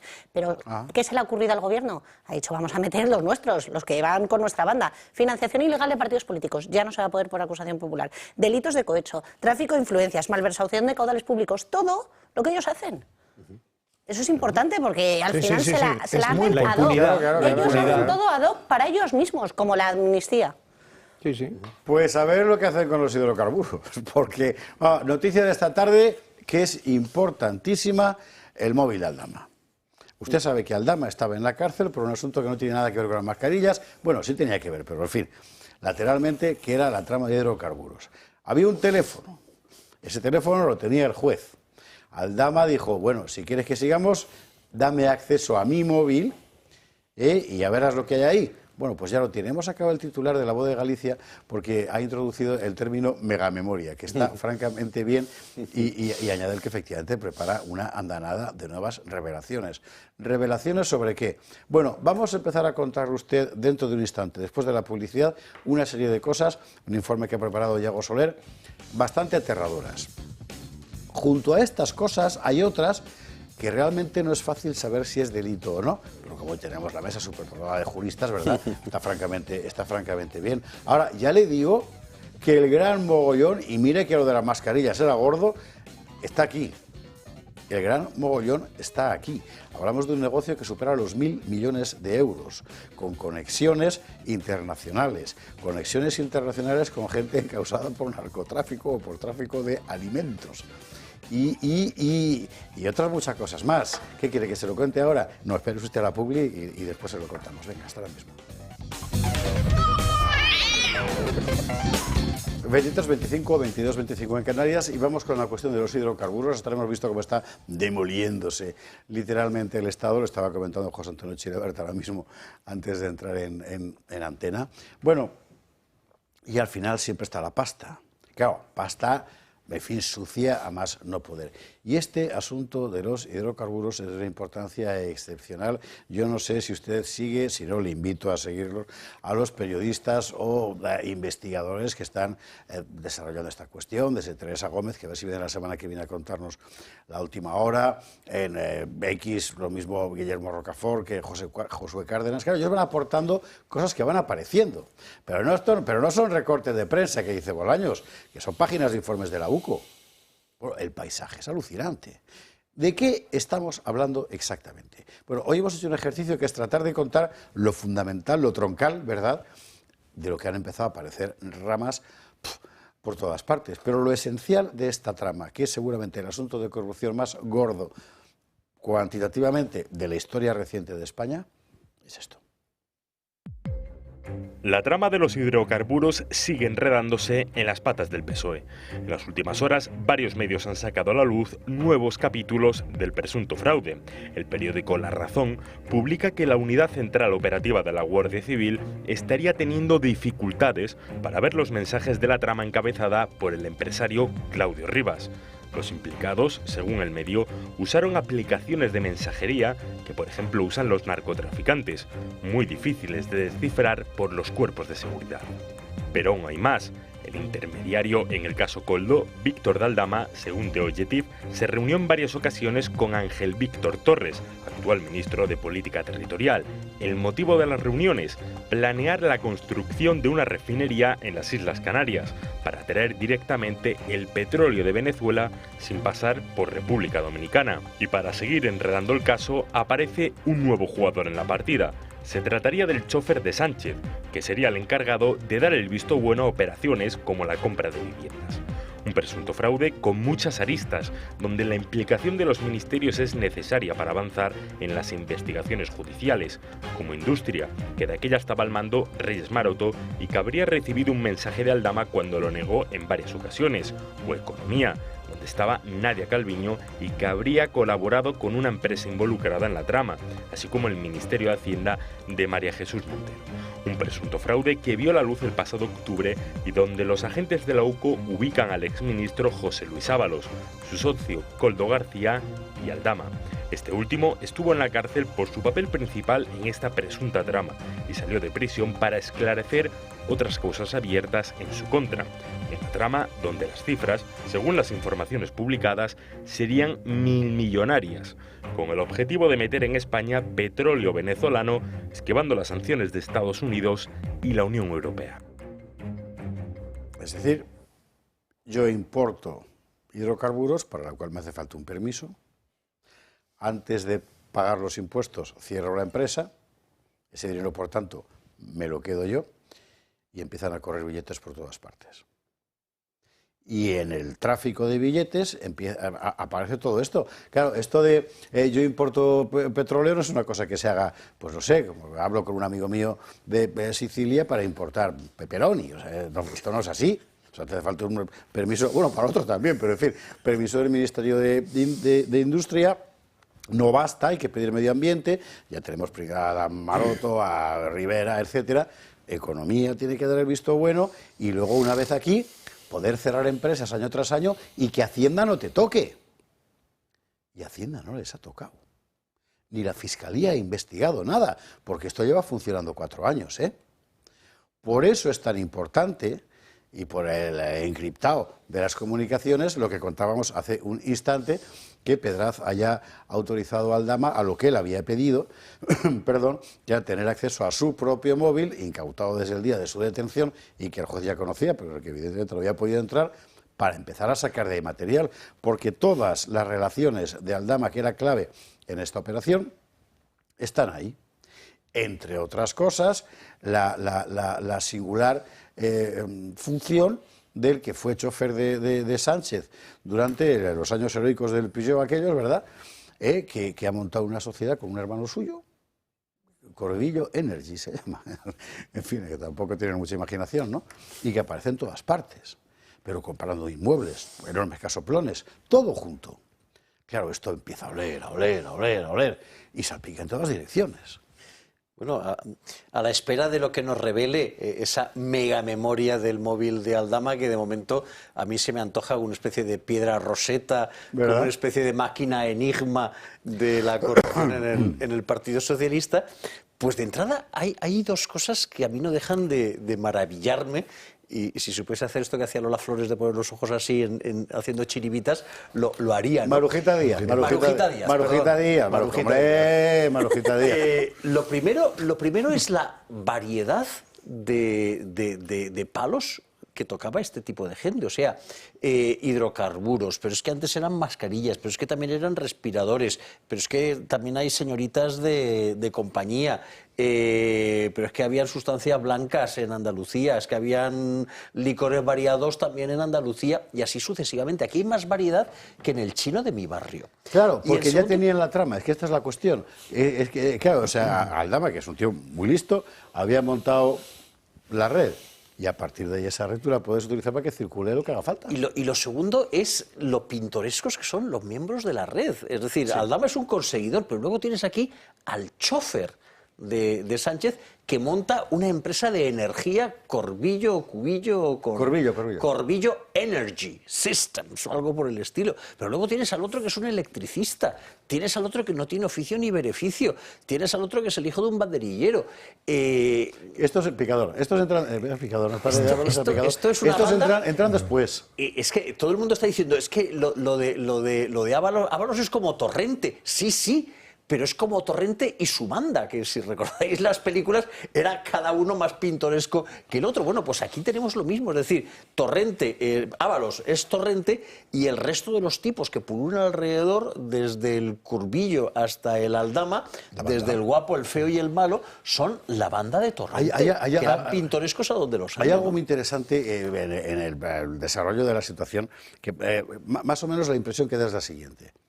O sea, esta gente llega al poder con hambre, no hay más que verlos, asaltos a los Ábalos, en fin. Bueno, y de repente encuentran a uno que tiene el know-how, digamos, ¿no? De yo sé hacerlo. Y se quedan fascinados, claro, porque efectivamente lo hace. Y empiezan a tirar y a tirar y a tirar y a tirar de él. Incluso hay mensajes en los que Aldama se queja de que yo no soy el Banco de España, porque no paran de presionarle. Y entran a saco. Y entonces es cuando amplían el negocio. Porque Aldama hasta ese momento tenía relaciones de todo género y empiezan las cosas más inverosímiles, como por ejemplo lo del petróleo venezolano, que viene aquí a través de uno de los tipos señalados por la oposición venezolana como uno de los grandes desmanteladores, ladrones, como usted quiera llamarlo, de PDVSA, de la petrolera venezolana, que se encarga de asegurar la venta de petróleo venezolano a un señor, en este caso la trama española. Ellos se quedan en la comisión, cuando digo ellos me refiero al narcocúpula del sistema venezolano, y a cambio reciben no solo la comisión de la venta, sino además alimentos que luego van a revender en Venezuela a los venezolanos con sobreprecio, claro, con lo cual ganan en los dos sentidos del negocio. Bueno, y así todo. Claro, pero ¿por qué hacen esto? Porque ya tienen la sensación de impunidad. Porque el señor Astiz está muy acertado. Claro, cuando se lleva a cabo la desmantelación del Estado, cuando quieres tener el control de todos los resortes de poder, ¿qué te lleva a la impunidad? Lo que les falta es eso, acabar con las acusaciones populares para que puedas poder denunciar estas tropelías, que solamente es muy difícil que no tengan acceso ya sea medios de comunicación o partidos políticos, porque el ciudadano de a pie es muy difícil que tenga acceso a esta información, y el control del Poder Judicial. Esa realmente es el objetivo. Pero la percepción que tiene el gobierno socialista y su sensación de impunidad es total, porque si no, habría habido alguien de dentro del gobierno que hubiese por lo menos dado un toque de atención. ¿Alguien? No, ninguno. Estamos ante un momento en España grave, ¿eh? Estamos ante una situación que, gracias a Dios, está Vox como dique de contención. Perdona que lo diga, pero es que es verdad. Como dique de contención ante la afrenta que está haciendo el gobierno del Partido Socialista y todos sus socios, que son cómplices por acción o por omisión. A mí me recuerda mucho lo que está sucediendo porque a la Italia de Bettino Craxi y compañía, con Tangentopoli, no sé si recordáis, en el que realmente la corrupción alcanzaba a todos los niveles del Estado italiano. que precisamente el primer ministro, que era socialista también, Bettino Craxi, amigo de Felipe González, muy cercano al Partido Socialista Obrero Español, se dedicaba precisamente a falsificar entradas y salidas de hidrocarburos, es decir, a vender fraudulentamente el petróleo, y además a intentar corromper todos los eslabones. Es decir, una serie de periodistas, muy poquitos, y una serie de jueces, muy poquitos, que terminaron además descubriendo las vinculaciones entre el poder político, el poder mafioso, y que dieron la vida, alguno de ellos, en el empeño. Es decir, es lo que está sucediendo justamente aquí, y es el mismo proceso. Es decir, un proceso en el que además los eslabones débiles empiezan a estar nerviosos. Empiezan a estar nerviosos porque empieza a abrirse grietas en el que la mayoría de la población, incluso esas personas que mencionabas antes, que no están al cabo de la calle, que no les interesa en especial más allá de sus propios problemas, se empiezan a dar cuenta de que este es un gobierno de corruptos, es un gobierno de ladrones, es un gobierno de sinvergüenzas que nos están robando a manos llenas al mismo tiempo que este país se destruye. Este país, es decir, aquí hay prácticamente todos los ministerios están pringados, es decir, incluso algunos que ya no son. Teresa Rivera, es decir, ministra de Transición Ecológica, que está colocada en Bruselas con el acuerdo del Partido Popular Europeo, está metida de hoz y coz en este asunto. Por lo menos tendría que saber qué es lo que pasaba por su ministerio. Y en este sentido me parece que además tenemos que llamar la atención ante la ausencia de elementos, todas las mentiras tras mentiras. Es mentira que el chofer de Sánchez realmente hiciese el recorrido con Pedro Sánchez cuando le echan. Pedro Sánchez lo que hace es que coge un avión, se va a Nueva York a ver qué es lo que le dice Soros que tiene que hacer, y es Soros quien le organiza toda la infraestructura, con su dinero y similares. Y una parte de ese dinero del que nos están robando está volviendo precisamente a ese capital monopolista que está detrás de todo este proceso de destrucción. Y por eso el Pedro Sánchez no se quita el pin del ojete colorete de la Agenda 2030 ni para ir a dormir. Es decir, yo creo que todo esto es una explicación de cómo el proceso de destrucción de España, de liquidación del Estado de Derecho, es lo que les conviene, es el proyecto que realmente tenía ese capital monopolista, esa dictadura globalitaria en el que estamos empeñados, y que como no nos despertemos realmente nos vamos a encontrar con que hemos perdido el país. ¿Cómo lo ves, Marcela? Bueno, yo creo que esto solo es la punta del iceberg. O sea, yo creo que aquí hay una corrupción masiva, y en casos que todavía ni conocemos. Ahora ya hablaban hoy también de separar algunas piezas de este propio asunto, ¿no? De hecho, por la apertura del móvil significa que Pedraz abre una pieza nueva. ¿Sí? Aquí hay que decir, por cierto, que mucha gente pensó que Pedraz, por su conocida afinidad izquierdista, iba, como sea, a poner palos en las ruedas. De momento todo lo contrario. Y este paso de verdad que es importantísimo, ¿eh? Porque si lo va a acelerar todo. Exacto, entonces yo creo que lo que es importante aquí es que antes de que este señor siga desmantelando el Estado de Derecho, que ya poco le queda y va con una prisa escandalosa, es que estas acusaciones populares, particulares, la propia UCO, que está haciendo un trabajo excelente, empiecen a sacar todo esto a la luz cuanto antes y podamos frenar un poco la corrupción del gobierno. Pero ahora hablaba Carlos que que hay mucha gente, y es verdad, que no está metida en la política diaria y no le importan estos casos más allá de sus propios problemas, ¿no? Apuntabas. Pero es que va a llegar un día, por ejemplo, que no vamos a tener hospitales ni maestros, porque nos han robado todo el dinero. Eso, claro. Entre otras cosas. Sí, sí. Pero otra cosa, más sencilla, Valencia. ¿Fiscalía ha interpuesto alguna acción?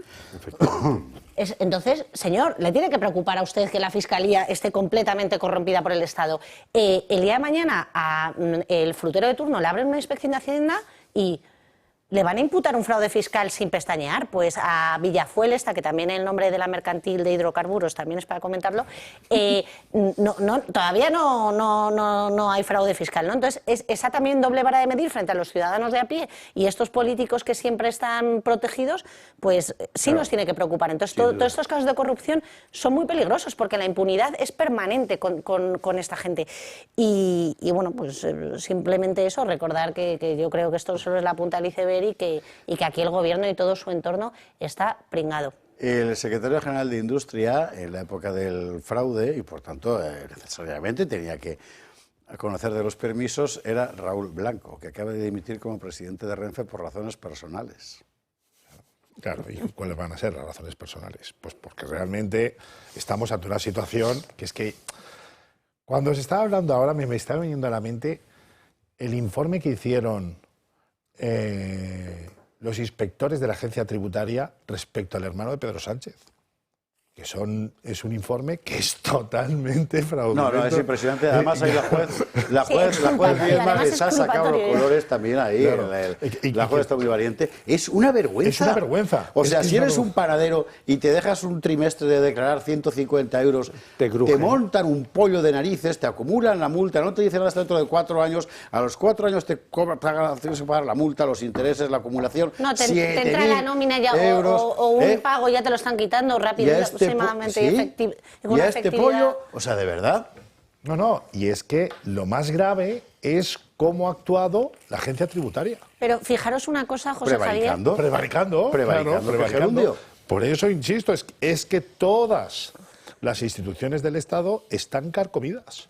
Pero fijaros cómo están de carcomidas, que estoy de acuerdo con tu frase, pero has dicho, una juez muy valiente. No, es que es el trabajo de la juez, investigar. Y nos resulta, nos parece que eso es de valiente, porque ya han llegado a un nivel de corrupción de todo y de señalamiento y de estigmatización que, claro, uno cuando hace su trabajo correctamente parece que es un raro. Y cesan al presidente de Renfe. No sé, se va él seguramente sin ninguna relación con este asunto, por asuntos puramente, por razones puramente personales. ¿Y a quién ponen de presidente de Renfe? A un tal Álvaro Fernández Heredia, cuyo nombre y fotografía seguramente no le sonará a nadie, pero que si contamos una anécdota suya, seguro que todo el mundo la ubicará. ¿Se acuerdan ustedes del famoso pato que se murió? Estoy hablando en serio, ¿eh? Sí. Del famoso pato hallado muerto en el Manzanares como consecuencia de la mascleta que Almeida decidió disparar con el apoyo del Ayuntamiento de Valencia en el Manzanares. El pobre pato muerto del susto porque la mascleta se disparó en un lugar de conservación ecológica en donde los patos no están acostumbrados, a diferencia de los patos de Valencia, que sí que están acostumbrados a este tipo de ruidos. Pato que se demostró después que llevaba muerto tiempo y que fotografió de Strangis. Bueno, pues el autor del bulo del pato es el nuevo presidente de la Red Nacional de Ferrocarriles, responsable del transporte diario de yo no sé cuántos cientos de miles de usuarios. Así que tenemos, recapitulando desde que hemos empezado, que aquí es donde yo quería llegar. Y ellos también, ¿eh? Y usted seguro que también. La Fiscalía General del Estado imputada ante el Tribunal Supremo. El Ministerio de Hacienda salpicado en muchas direcciones y con el hermanísimo, evidentemente. El Ministerio del Interior con un caso de connivencia con el narcotráfico descomunal en su propio seno. Y va Feijóo y dice que sí, que el plan de pensiones, la reforma de las pensiones del gobierno, él sí la apoya. O sea, ¿de verdad? Pues mire, esto hoy ha sido la comidilla en todas partes, ¿eh? En el ámbito de la derecha social. ¿Sabe usted por qué? Porque incluso profesando la mayor de las simpatías hacia don Alberto, ¿verdad?, con ese aire tan pinturero que tiene, joder, es que es incomprensible. Es que es incomprensible que estás al mismo tiempo en Europa metiendo al grupo parlamentario popular de Ursula von der Leyen, el grupo popular allí, para defender el Estado de Derecho en España frente a las amenazas de Sánchez y no sé qué, y aquí estás diciendo, no, si la reforma de las pensiones está bien, pero leche, que te está dando un golpe de Estado. Bueno, mire, Publi y a la vuelta que hablen ellos, porque ya me voy a calentar otra vez y no espera.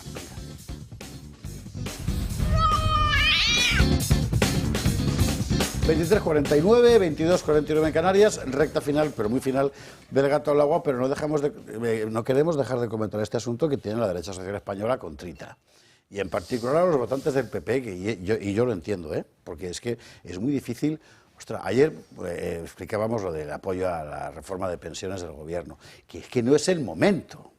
Siempre salía y decía, bueno, pero es que el plan está bien, pero si es que da igual, es que no es el momento, ¿me entiende usted? Vamos a ver, o sea, imagínese usted, Lago Ilmen, Segunda Guerra Mundial, la División Azul y los soviéticos que vienen. Y entonces el cabo de ametralladoras ahí detrás que te dice, no, si a mí la balalaica me gusta, leche, que no es el momento de tocar la balalaica, ¿me entiendes? Que suena muy bien, mira al doctor Cibago, pero joder, quiero decir, bueno, Ignacio Garriga estaba casi más enfadado que yo hoy. Suenan tambores de una posible moción de censura. Pero hay que hablar a los españoles como adultos que son y decirles que alberguen poca esperanza. Un Partido Popular que no ha dudado en pactar con el Partido Socialista cuando ha podido en Bruselas el reparto de sillones o las políticas de imposición climáticas o de recorte de libertades en Europa. Un Partido Popular que está pactando permanentemente con el Partido Socialista en Madrid el reparto de la inmigración ilegal o incluso, pues ahora con balones de oxígeno, el mal planteado Pacto de Toledo que mantiene tanto Partido Popular como Partido Socialista, y un Partido Popular incluso que lleva en las regiones a pactar cuando puede con el Partido Socialista, cuando existe una alternativa. Bueno, que se lo han dejado a huevo también, o sea, claro. Hay gente que se enfadará con Garriga, es que os metéis con el PP, pero ha puesto aquí el vascoll que decimos en Valencia, ¿verdad? Para que sueltes la vascolla, claro.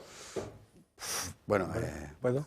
Carlos, perdón. A ver, yo creo que el PP está en una situación de crisis grave y es una crisis que no solo afecta al PP, sino también a España.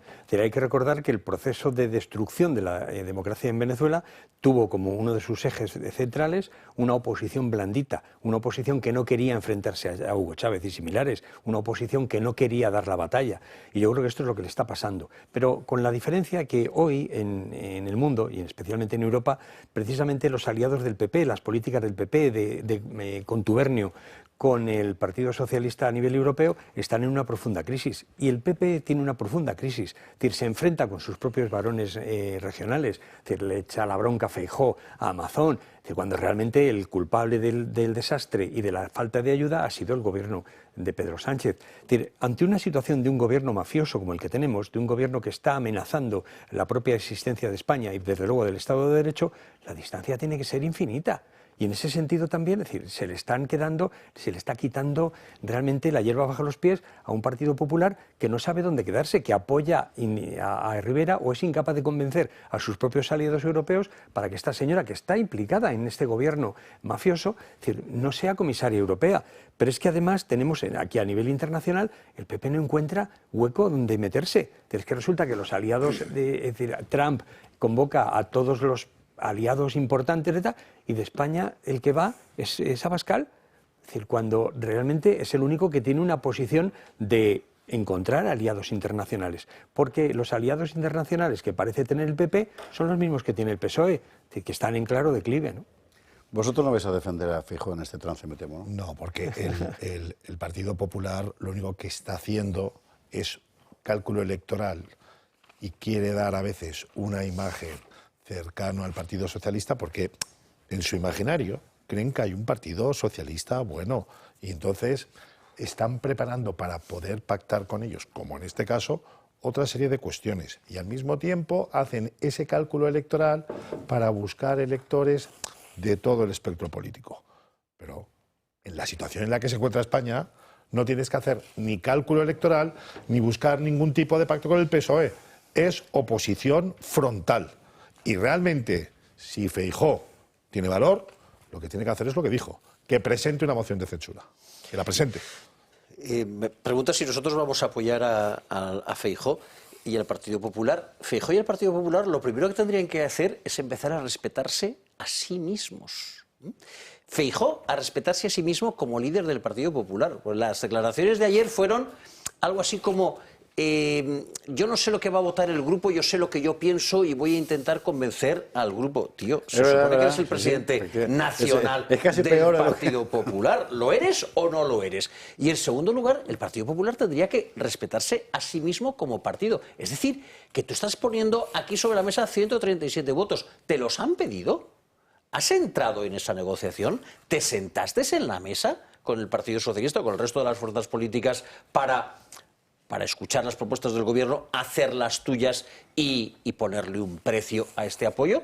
¿O eres el pagafantas que viene a socorrer al gobierno cuando al gobierno le faltan los 7 votos de Junts o los 5 votos o los 6 votos del PNV? Es decir, si el gobierno gobierna sin ti, déjalos, que sacarán el decreto por su cuenta o se hundirán. Bien en un caso porque no te implicas, muchísimo mejor en otro caso porque no sale adelante.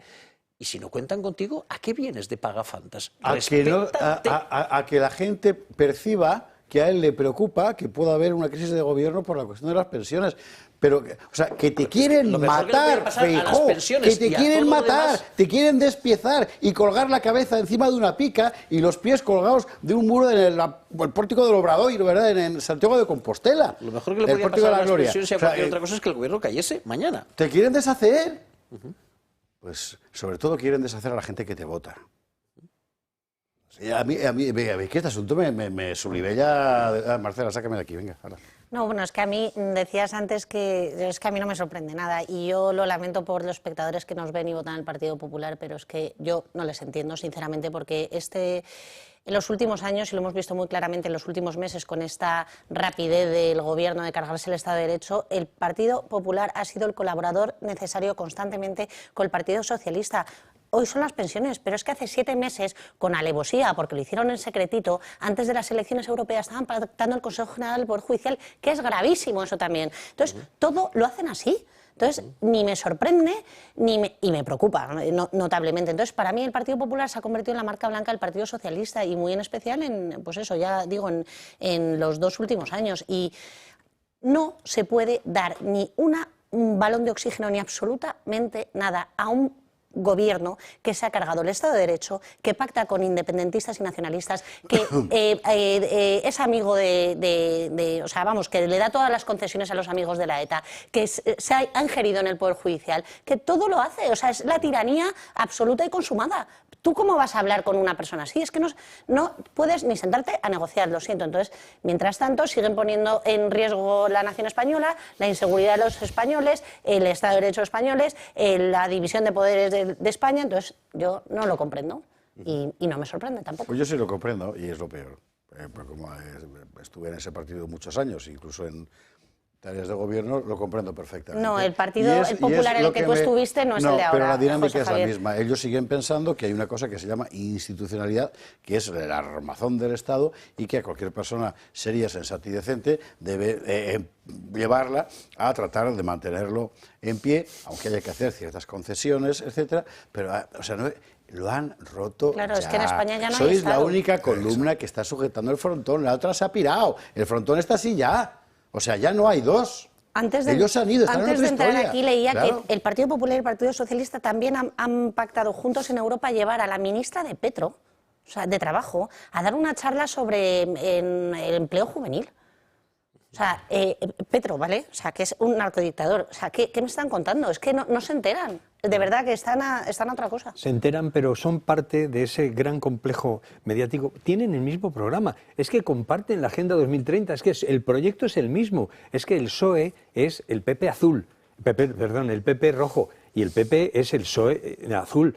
Es justamente eso, porque comparten el 90%, el 95% de sus votaciones son iguales. Y tienen muchos más puntos de coincidencia que tienen coincidencias con la población. Perdona, la población es sometida al robo, a la extorsión y a la pérdida de derechos. Pero un matiz importante, no porque el PSOE se haya movido en la dirección del PP, no porque el PSOE se haya azulizado, sino porque el Partido Popular ha hecho lo contrario. No, y sobre todo porque tienen la misma agenda. Es decir, es que Ursula von der Leyen es la representante de socialistas y populares en Europa porque comparten el plan, porque comparten el programa de gobierno. Es eso, de un programa de destrucción de las naciones, de liquidación de las posibilidades de Europa de convertirse en autosuficiente a nivel económico, político, en el respeto de derechos y libertades. Lo estamos viendo en Madrid, es decir, cómo el alcalde del PP está convirtiendo Madrid en una ciudad china, es decir, con cientos de cámaras colocadas con reconocimiento facial, inteligencia artificial.